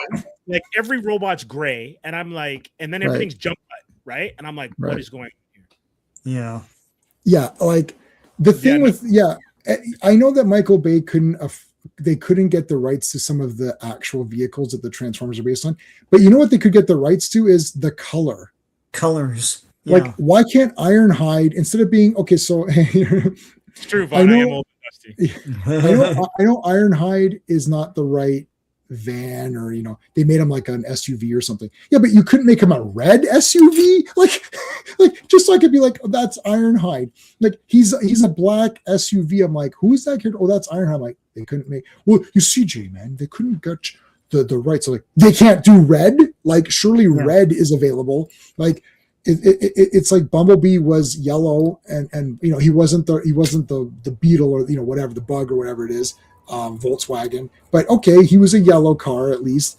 Like Optimus Prime could have just been red chest with blue legs. Like that is not impossible to get. And you couldn't have the red and blue on Starscream. Like I can't tell Starscream and Megatron. You know what? I'll tell you, to counter Vaughn's point for a second, I can tell who is who. I'm like pretty getting very versed. I have 70 Transformer figures. I did my list just because it's getting a bit out of hand, and I don't see it decreasing anytime soon because there's at least 13 I have to get this year. But anyways, I'm getting pretty good on Transformers, and I can tell in the Michael Bay movies, I can tell who's who. But why do I have to strain at it? I'm like, oh yeah, that was Starscream, that was Starscream that made. Like, why can't it just be obvious? They're visual. They're Absolutely. too complicated. You can't tell what's going on. Diaclone Ironhide was black. Yeah, I mean, Robots in Disguise was black. Myself- They change his color a lot. You're not- but make it G1, right? Like, Yeah. who are you appealing this to, right? Yeah. Yeah, Diaclone. I mean, you're not gonna make Grimlock blue and do Generation 2 Grimlock and have Slag green. Like, it's like all these weird colors. Skeptic says apparently the thing with Ironhide was they had trouble with red on the cameras. They were Lies. That's why they suppressed Optimus's red after the first movie. It was fixed. Sad thing though. It's Yeah, funny lie. though. That's a lie. Every movie has muted colors. Like there was an era of muted colors where everything was just toned down. Yeah. And Zack Snyder and Michael Bay were like the kings of it. Oh yeah, like color grading Mhm. to hell. It's like just everything looks like a smudge. Yeah, like Yeah. muddy. Yeah. Yeah, that's like that. Like, I mean, these are the lies we were told. Bryan Singer, when he stepped up on the podium and told lies, like, is Wolverine going to be yellow? No, it doesn't come across looking good on film. What about the Bride when she wore Bruce Lee's? But what Game of about Death Bruce outfit? Lee? Yeah, right. What about Bruce Lee? He looked pretty cool, I thought. Right. And that poster is awesome too for that movie. But yeah, so I don't understand. That's such a lie. Now Wolverine's in yellow, and it looked pretty good to me. I saw it in the theater. I thought, hey, that doesn't look like crap like the way that they're saying it does. Deadpool was bright red, right? And like, I mean, I don't understand. He's red. Superman, our buddy No, they Chris, just was didn't want to red. do it. Right? They just didn't want to do it. Exactly. It's Yeah. fake. It's fake. Yeah. Maybe not breaking news for you guys, but Chris Claremont has confirmed that Famke Janssen will be back in Avengers Doomsday. So we will get Jean Grey. Will we get her in the green outfit though? I don't know. Well, are these characters coming back to die though? I mean, course, I don't know why people are like excited. They're just gonna see them die. And like Professor X will die again in Avengers Doomsday. Yeah, he keeps dying in all of these things. I love because on social media there's like Tupac. Like, it was in the comments. Tupac's ghost will show up in Avengers Doomsday. Yeah. Like Yeah. everybody that. is coming back, right? Yeah. Yeah. Yeah. Well, I want Sophie Turner back as the real Jean Grey, not the fake Oh, have you seen the image of her as Tomb Raider? Tomb Raider. Yeah, it's exact. She looks great. It's exactly Tomb Raider, except people are still angry. It's like I don't understand what you're you never want. going to please everybody, but they're It's just exact. Maybe if the movie sucks or if the show sucks, then that's a different matter. But the visual image of her looks exactly like Tomb Raider. Even the glasses. Oh yeah.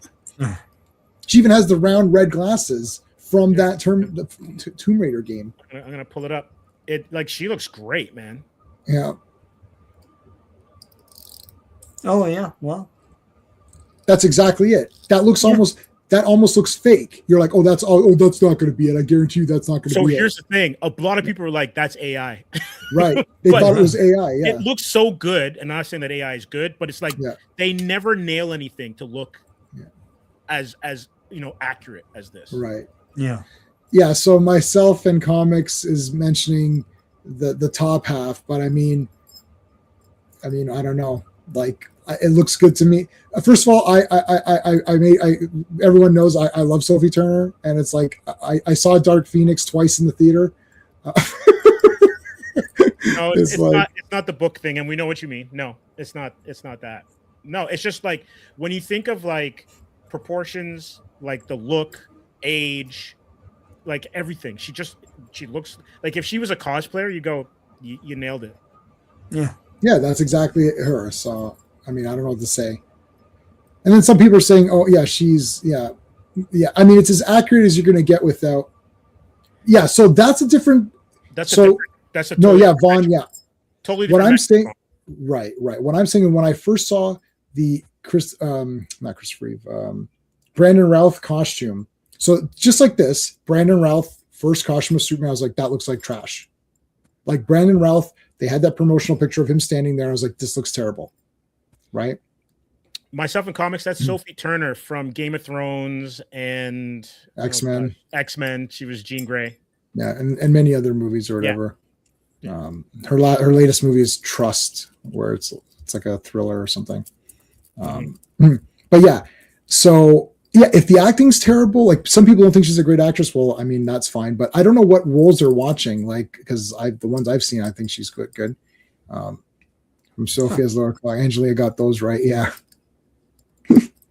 But like, I mean, I like I don't know what you're saying. Like it's like it looks pretty good to me. Let me sleep on it and I'll get back to you. Yeah, That was funny. Come on. play on words. Good one. Yeah, personal trainer dream. Oh, so yeah. her. Have you seen? Hold on.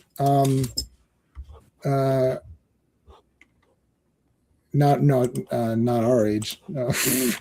No. Myself How old is myself? And she is 29. So, but no. I like if you look at her Instagram or whatever, she's working out and she's like ripped. Like she got like, and she just had a baby too. So it's like, yeah, or like, she had like a year or two or something ago. Right? Yeah. So you're 30. So you're good. So you're Yeah, good to go, myself. Yep. Yeah. You're all good, buddy. You're good. You're good. Well, I don't know what the math. You can do the math on it. It's like divide your age and then add 7 or something. I don't know. There's like some stupid math you can do. But the thing about it is like you go back to like what Hemsworth and those guys have all done to prepare for roles. Mhm. Except for the guy who was playing Hercules, who I like a lot in Ted Lasso. The whole and then Hugh Jackman, the regimen that he Oh was yeah, on, Hugh Jackman is, and he's Hugh an older Jackman. guy, and he still looks goddamn like he's absolutely awesome. Yeah, Diesel, right? yeah. And so it's only like the Batistas where they've totally kind of transformed their body to not do those roles anymore, right? So the way that Batista has changed his body, Mhm. you're not getting any more Drax Destroyers ever. Like they're gonna recast him. Yeah, like, and what I like about this whole thing is that when I see the first image, I think it's just like Street Fighter. I think to myself, like, okay, that looks exactly like Lara Croft. So that's right there. I'm like, okay, let's see the next thing. Next thing is a teaser. Next thing is a trailer. Next thing, then we go that way. I always start off with the first thing I see because they're like, here's this. I'm like, that looks positive. I'm in a positive mood. If the trailer comes out and it looks stupid, I'll be like, now I'm in a negative mood, right? Like, 2 instances where they lost me. Josh Tranks's FF when I saw the thing, I was like, no shorts. Yeah. It was like, good God, what is that? And then, because I'm a Spidey guy, Yeah. Andrew Garfield's first Spidey, when he had like the tracksuit kind of Spider-Man outfit, yeah, I'm like, yeah. what is that? And so I love Andrew Garfield. Yeah. I couldn't get past the costume. I was like, this is terrible. Like, it looks terrible. And then they fixed it for the second movie. And in my opinion, Yeah, that's the best that costume. is the best Spider-Man costume in live action. Easy. Yeah, Hands that's for sure. That's for sure. Yeah, like so Brandon Routh Superman Returns. I saw that picture. I was like, oh God, this is not looking good. With Right. the tiny S and the tiny shorts. The the ti- tiny yeah, belt. Yeah, it's like his shorts were like a rectangle. That was Bruce Wayne's version of the costume because he's obviously a smaller. Yeah. So see, like I'm always I'm nice. I always follow Patrick Swayze and his guidance in Roadhouse, which is you're nice until it's time to not be nice. And then the guy says, "How do you know?" I was like, "I'll tell you." It's like, I'll tell you. So follow Roadhouse rules, baby. Roadhouse rules. Go by road. It's nice. So look, I saw this Tomb Raider picture. I'm like, looks good. I'm nice until it's time to not be nice. But it's Sophie Turner, which automatically means it's 10 out of 10. I don't care. So there's no point in really asking me about it because you're just gonna get frustrated.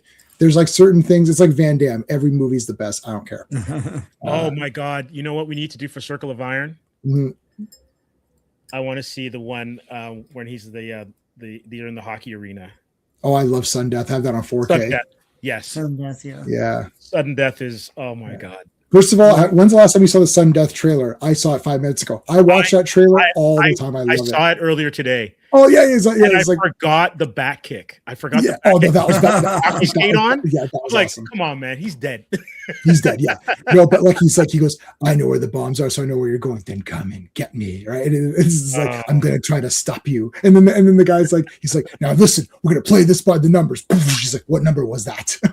It's like, and it's like, and the music is super pumped up. It's like sudden death. Is that like are you Republican or Democrat? He's like, I'm Canadian. Wasn't that movie too? Oh, I'm pretty not sure. it might be, but it's not in the trailer. I haven't seen the movie No. recently, but I've seen the trailer. Yeah. Yeah, it's Yeah. like he goes, dun, dun, dun, he goes, he's got the vice president hostage in the owner's box, and he has my daughter too. Listen, if you're not gonna pay, say so. I'll get my daughter. Right? It's just a beautiful trailer. It's cut beautifully. It's It's so not as good. good as Zorro.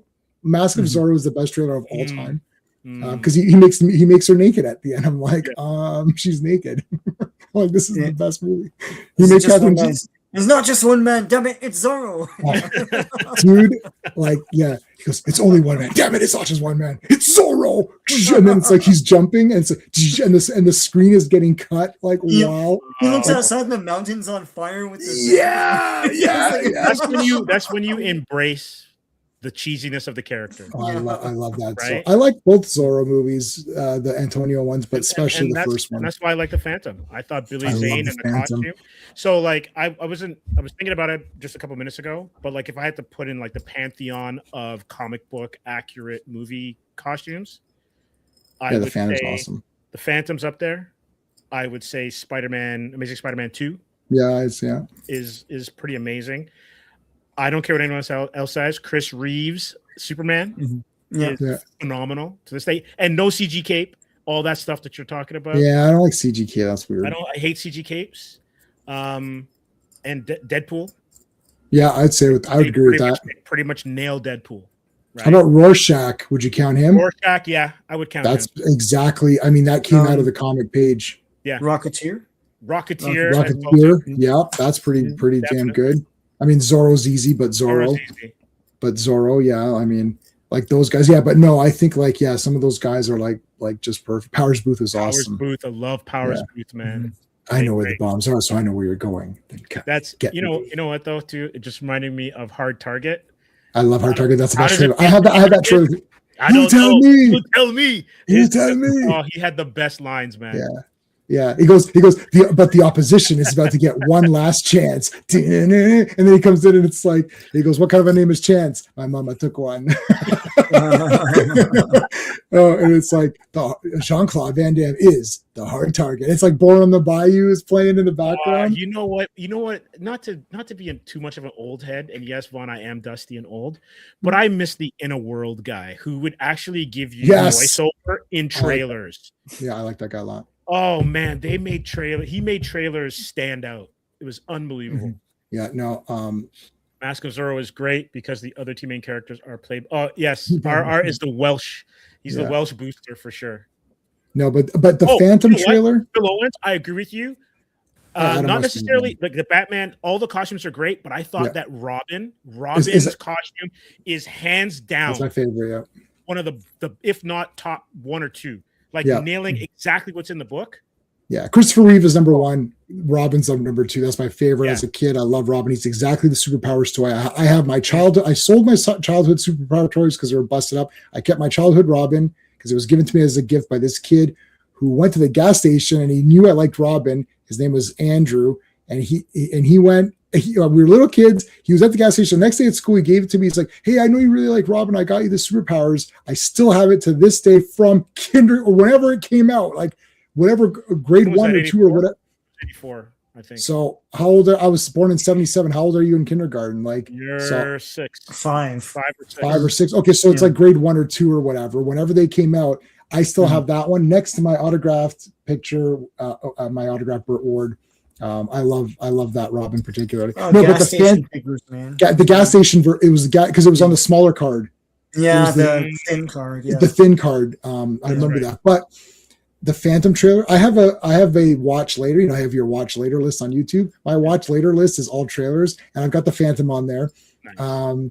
But I was telling Sean yesterday too. The best part in the Phantom is because where Treat Williams is there, and then James Remar comes. He's like, "Oh, we know the Phantom and all that." He's like, "Well, what are we going to do about him?" And Treat Williams is like, "Nothing. We're going to do nothing." He's like, "Why would I care about some folk hero on another continent away or whatever?" And then it cuts, and then Billy Zane is coming out of the cabin. He's there. You're like, "Oh shit, he's right there. He's right there. He's going to get you." It's just so pumped up. Like that is such an and I watched it on VHS 4,000 times. Then when I got the DVD, then I covered Wonder Woman. Yeah, of course. My Yeah. right there. Yeah, And I've got her she's- autograph too. for sure. That's again like top. That's what maybe Mm-hmm. Mount Rushmore if you want. That's Mount Rushmore, yeah. But his I never noticed his outfit was a skull until DVD. That was one of the DVD. There's a right. few things. Remember in Temple of Doom, that guy was in the room while he's pacing back and forth, and he was Yeah. never caught that till DVD because you got the proper format of the widescreen and you could I'll see give it you clear. when you finish talking about that. I'm Yeah, gonna give go you ahead, one- yeah. I'm going to give you one from Road Warrior. Yeah, go ahead. You can do the I've seen Warrior tons of times, and we're watching it at my buddy's place, and he got like an 80-inch television, nice. and there's this driving scene, and then you could see underneath him the actual stunt driver underneath the character driving the truck. It was oh my like, god. where did he come from? It's like like when you laugh and you see like the boom mic, Yeah, Yeah. yeah, in, yeah. like Black Dynamite and stuff like that. Yeah.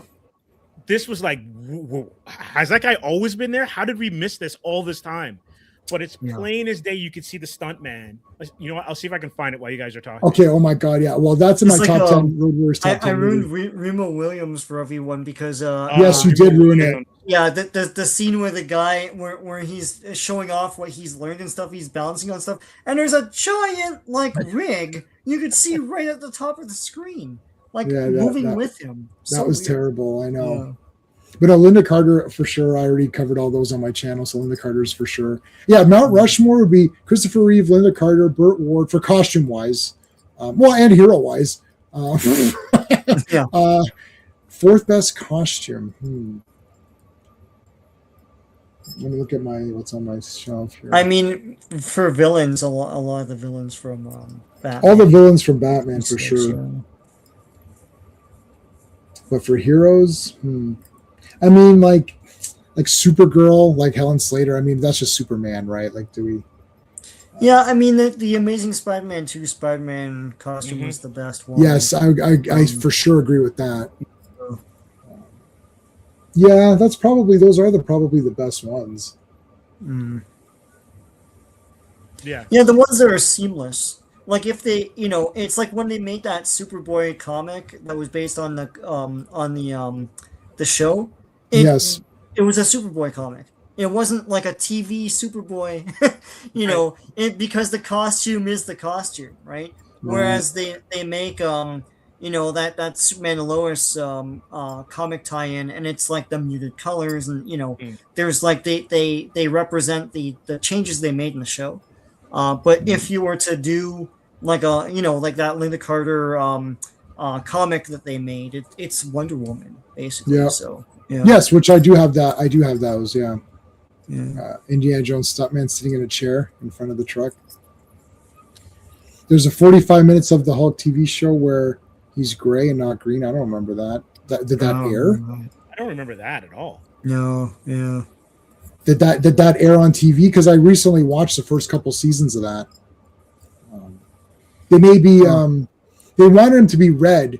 That was the producer's idea. Because when you get angry, you get red. It's like, okay, It's or you can either make it green. Either Kenneth Johnson or Harv Bennett.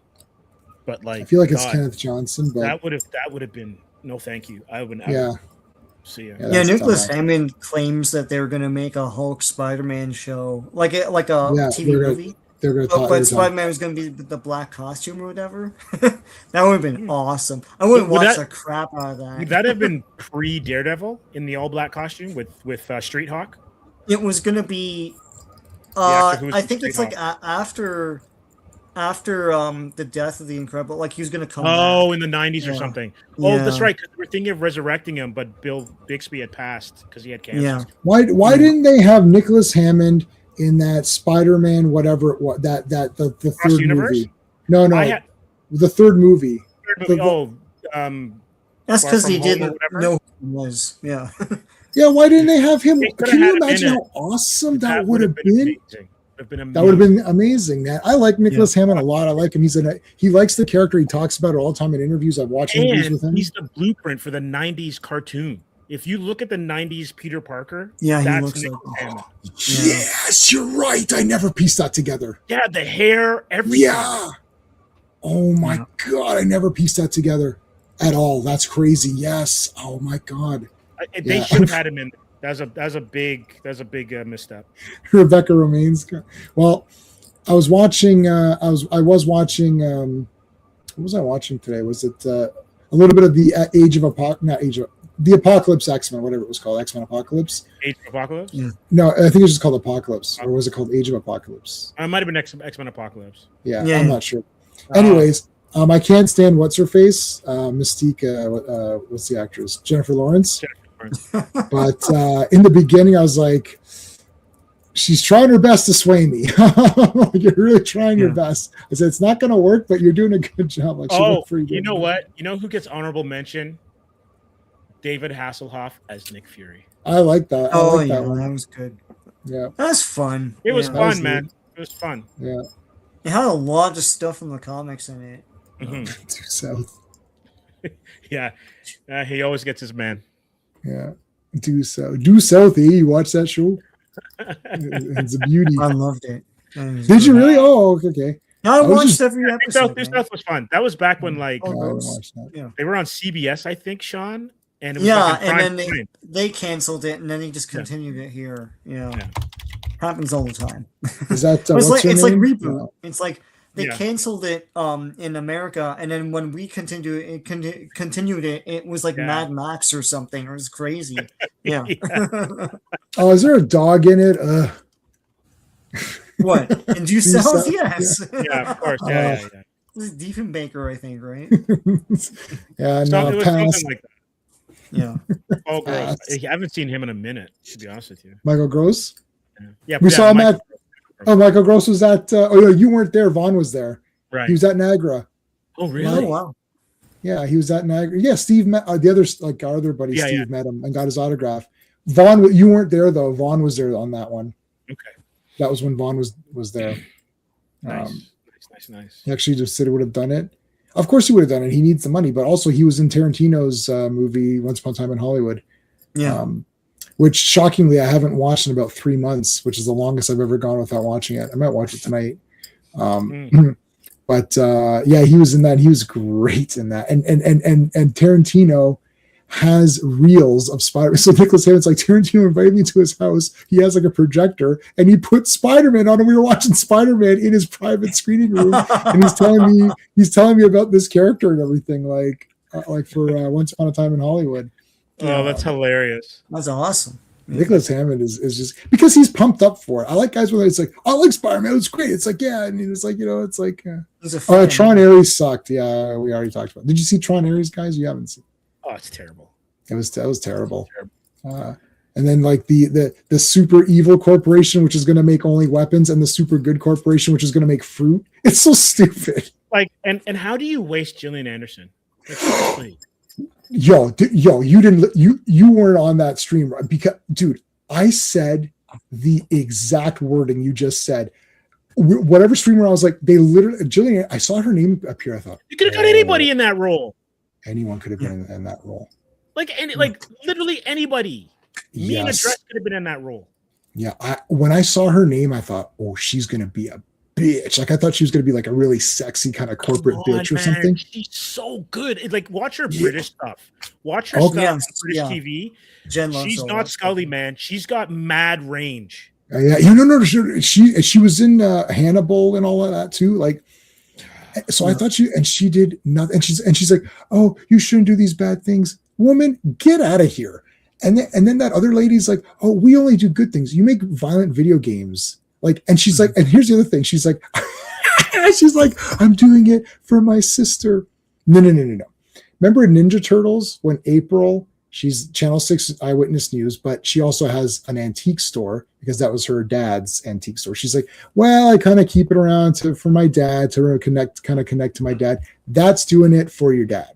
If you're a big tech company and then you die and then you leave and then your friend has it or your sister or your brother has it, it's like, yeah, but they need to understand big tech. You can't just run it, oh, I'm running it for my sister. It's like, are you guys actually stupid? Like, this is the dumbest movie. And it's like, you can only last 29 minutes. Well, Cora didn't last 29 minutes. She was in Tron Legacy.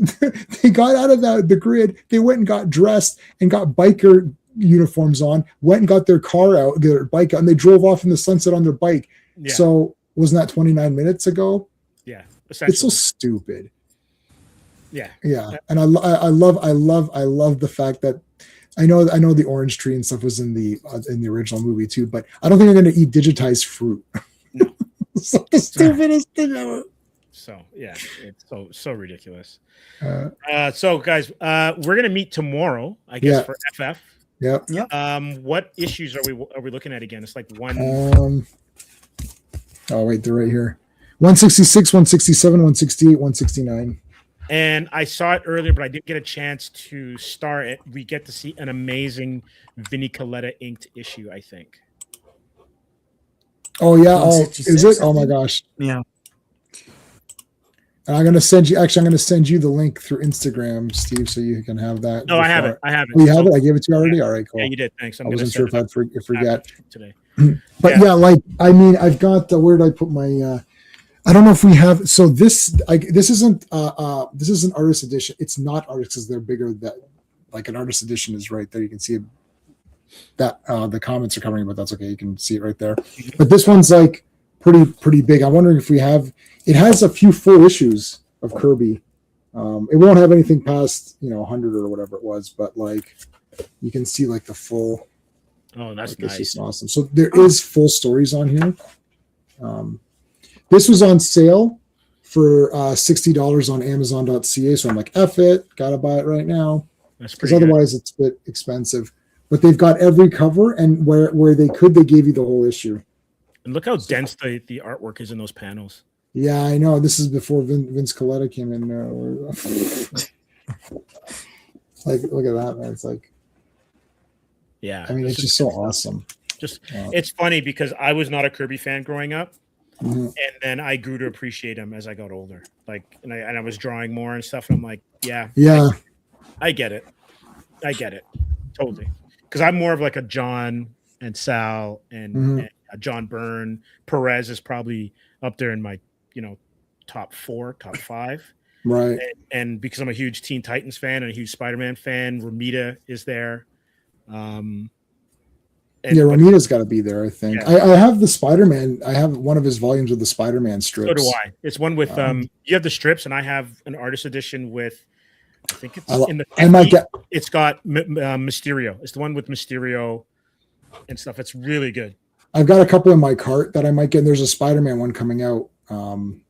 But yeah, you can put us back to normal. I'm still full, so Oh, you're I'm done. full. Yeah, I'm done.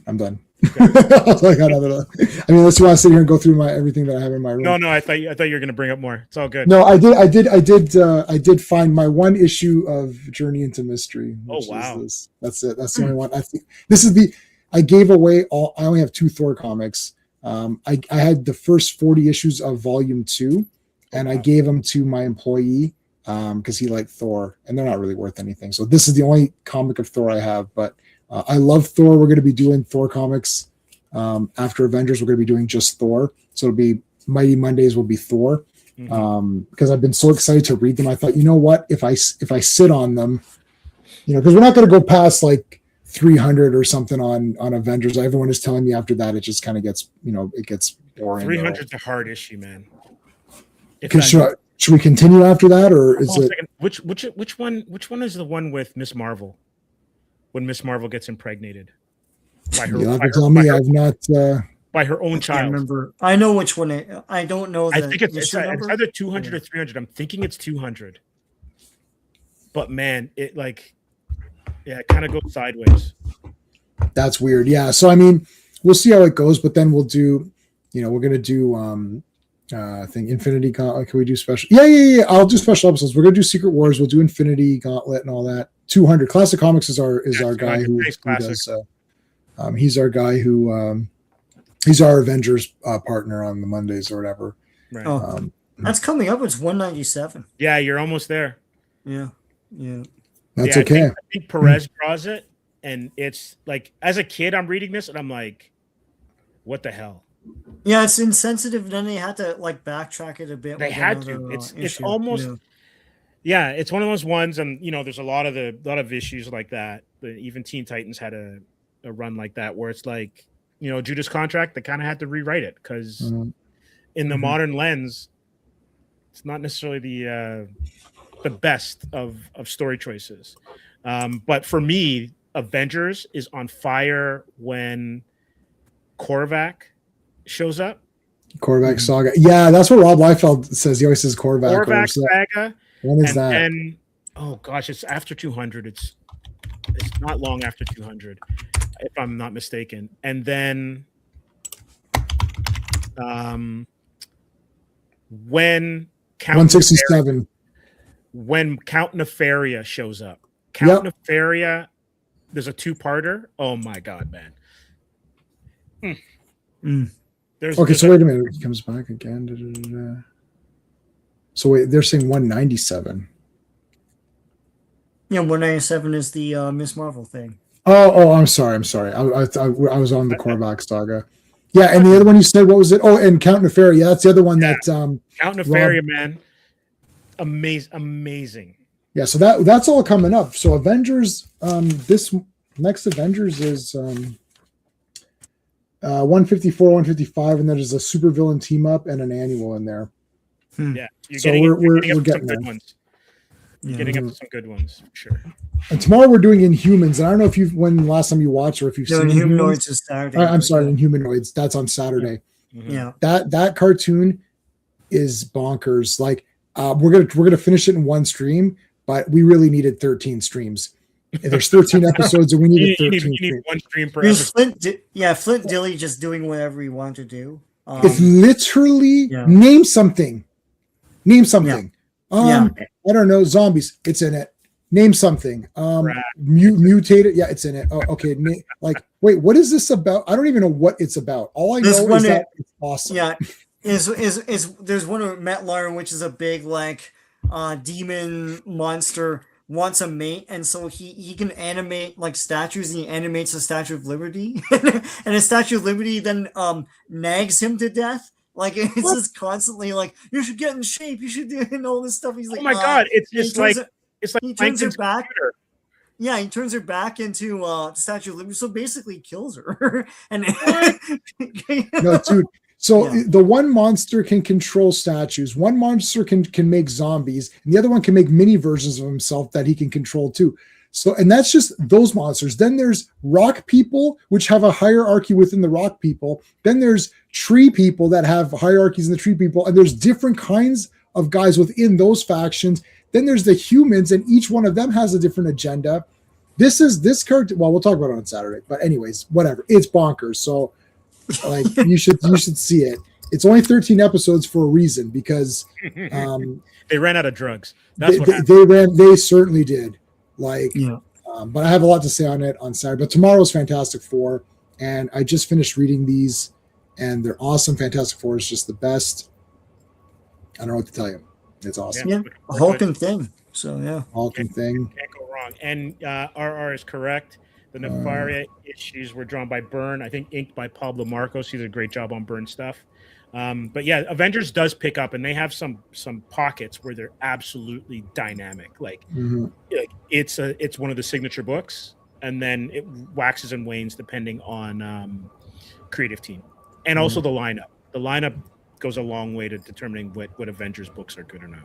They're getting really good now. And I don't know, watch Star Trek. I don't know who's seen what. I've seen every Star Trek show minimum 4 or 5 times minimum each. What else? Bonkers. You mean Austin? Is it? Yeah. RR's joining us, so we're gonna talk about it. Nice. I mean, we have to finish it in one stream because I've already have other things scheduled, so we're gonna do our best to finish it. Like I'm taking notes on this first episode, and I'm used to us doing Brave Star, Right. where I really need 2 lines. Mm-hmm. It's like, what's the lesson? And 30-30 shoots the gun. And this one, I'm like, okay, I start writing stuff out. I'm like, holy shit, a lot happened in this episode. I'm like, okay. Yeah. And then the next episode, I was like, wait a minute, a lot have happened, but different things happened. There's no tropiness to it. So I don't understand. So I'll tell you a secret. I'll tell you 2 secrets. One, the show started as 15 7-minute shorts. So that's why each half-hour episode feels like a million things happen in it. Yes. Number 1. Number 2, did you recognize the celebrity voice? No. Dr. Bright, who's the smart guy, is Yeah, yeah. Les Nessman. What? From on WKRP. WKRP? He did voice work. He did voice work for Sunbow. I did not. Yeah, get that's it, him. no. Wow. Okay. So, Yeah, well, I mean, I it's recognize. a crazy cartoon, but yeah. Yeah, I recognize the normal voices, like decompose. You can tell who Yeah, everybody it's is. Chris Right? Latta and it's Michael Bell and all Yeah, that. you can tell But all yeah. those guys. But the Les Nessman actor is that Dr. Bright. Yeah. What the heck? Yeah. Okay, I'm gonna look all this. I'm gonna read the wiki. I didn't do any. I haven't seen this cartoon in a million years. I have some of the super books, the super story books. Mhm. But I never. No, really I've seen it a snapped million up. times. Like I love the show. So yeah. Chris Latta was in Roadhouse. Oh yeah, who was he? Oh, yeah. I don't know who he was in Roadhouse. I don't know what your Spider-Man idea was, Skeptic. Whatever it is, I'm gonna quote Groucho Marx. Whatever it is, I'm against it. Even when you've changed it and rearranged it, I'm against it. Imagine Spider-Man. If I really talk about Spider-Man, no, I don't like it. I want normal Spider-Man. I want a Spider-Man movie where he's just normal Spider-Man. That's it. Here's the thing. I love Spider-Man 1. He's learning to be Spider-Man, so that's fine. But Spider-Man 2, he's losing his powers. Spider-Man 3, he's a black costume. Some of that. I just want, and then Amazing Spider-Man, he's learning again. Amazing Spider-Man 2, he's normal Spider-Man. Everyone likes him. The kids I was like, the costume looks good. This is going to be my best movie, except the movie sucks. Yeah. So it's like I never, to this day, the best film is Spider-Man 2 because it's the best film. But I do not have one Spider-Man movie that I can watch over and over again endlessly, where he's already the character and just in the full costume and fighting a guy. There's no flawless Spider-Man movie. Right. You know what? The best Spider-Man movie isn't even live action. Well, I don't like, if you're going to say Spider-Verse, I don't like those. They're the most fun. I don't. It looks too choppy. Yeah, I saw it in the theater. I was like, why? Like, did they? I thought, maybe they. I don't want to say. Maybe they hired some people who, were very shaky. Maybe they hired a lot of old people to give them jobs. I'm like, why can't you animate this properly? And then I just didn't like it, and I don't like Miles Morales at all. I don't like him at all. He looks cool, but you're gonna like him even less now because apparently he's going by the name of Spin. Like the. Yeah. No, that is. Yeah, he is called Spin. He's Spin now. It was that like one. The kid one, right? The kid one. Yeah, he's called now he's taking on. Apparently, he's taking on that name. Right. Huh. In the main 616. Good, because it's like, That's why is there 17? Why is there like so many? Because when they market it to kids are like, wait a minute, who's Spider-Man? Dad, which one of these is Spider-Man? I don't know, son. They're all Spider-Man. No, they're not all Spider-Man. So they're like, okay, we'll call this guy Spin. Fine, just call him Spin. But I don't like those movies. They also made 2099 a bad guy, and you have 4 million Spider-Man villains. Like, what is going on? Yeah. No, it is choppy. It's like it's jerky and choppy. I thought the screen was messed up. I think Steve was like saying, "Oh, guys, what's going on?" It's like this is really messing with me. Like I think he couldn't. Not this Steve. The our Steve was like, saying, "I can't watch yeah, we it." saw it together. Yeah. Oh, it's like that Pokemon movie where everyone, because of You know, all the where- flashing lights, they had to go to the hospital. Yeah, they yeah. Yeah, I had to go to the hospital after Blair Witch because it sucks so bad. Yeah. Spider-Verse sucks. Yeah, I don't like it. I still bought it on 4K, but Yeah, like for me, Spider-Man 2 is my favorite Spider-Man movie. yeah, But there's something about Spider-Verse where it's like I can just sit there and I can watch it. And I think because it's not Parker and it's not that kind of a universe, right. I can let go of all the stuff they do that's bad with Peter. Right. Because I'm normally complaining about something, or they're doing the villain bad or something. Right. Yeah, that's true. Yeah. No, a lot of people, I'm in the minority. Well, Sean and I are in the super minority for Spider-Verse. Everyone super But loves it's it. only They're it's dying only the over it. first one. I didn't like the second one. Yeah. because of Yeah, all the the second one I had story problems with. Oh, completely. My wife liked the first one as well. Didn't like the second. It was too long, and it was long. The second one was long for a That's too long. cartoon. I'm like, Yeah. yeah. The whole first half an hour was just the same. It was like it was repeat. Oh, he's not doing well because he's out doing Spider-Man. So I was like, but we already saw all this. I did like the Prowler. I thought the Prowler looked really cool, and I bought the toys. I bought all the Prowler toys from that movie because I thought he looked really neat. You have myself in comics, yeah, and it's only part 1, and I think part 2 is coming out in like a couple of years because they got to animate it. Yes, you're right. It was a to be continued or whatever. Yes. It's the Avatar of the Marvel universe. Yeah, come on, guys. Like it's a cartoon. Make it short and sweet. He Mm-hmm. saves. He fights a bunch of guys. My niece and nephew want to watch it, but they don't want to sit in the. They can't sit for 3 hours and figure this shit out. By the time it's over, it's like Memento. They're going to forget how it started. You're like, well, how did this start? It's like, why are you asking me? I don't know. Spider-Man did something. Like, I don't know. Yeah, they did leave it on a cliffhanger. Well, with that, Yeah, we'll leave you on a cliffhanger. exactly. I want to thank everyone who was in the comments and watched the stream. Thanks for liking and all the participation tonight. It was amazing. I want to thank Wilson and Vaughn for chiming in earlier and contributing to the conversation. And J-Man and Sean, I'm going to see you guys tomorrow. Be here for FF, everybody. Thanks again. And if you're in Southern Ontario, stay home and stay safe because the snow is brutal. All right. Take care, everybody. Bye.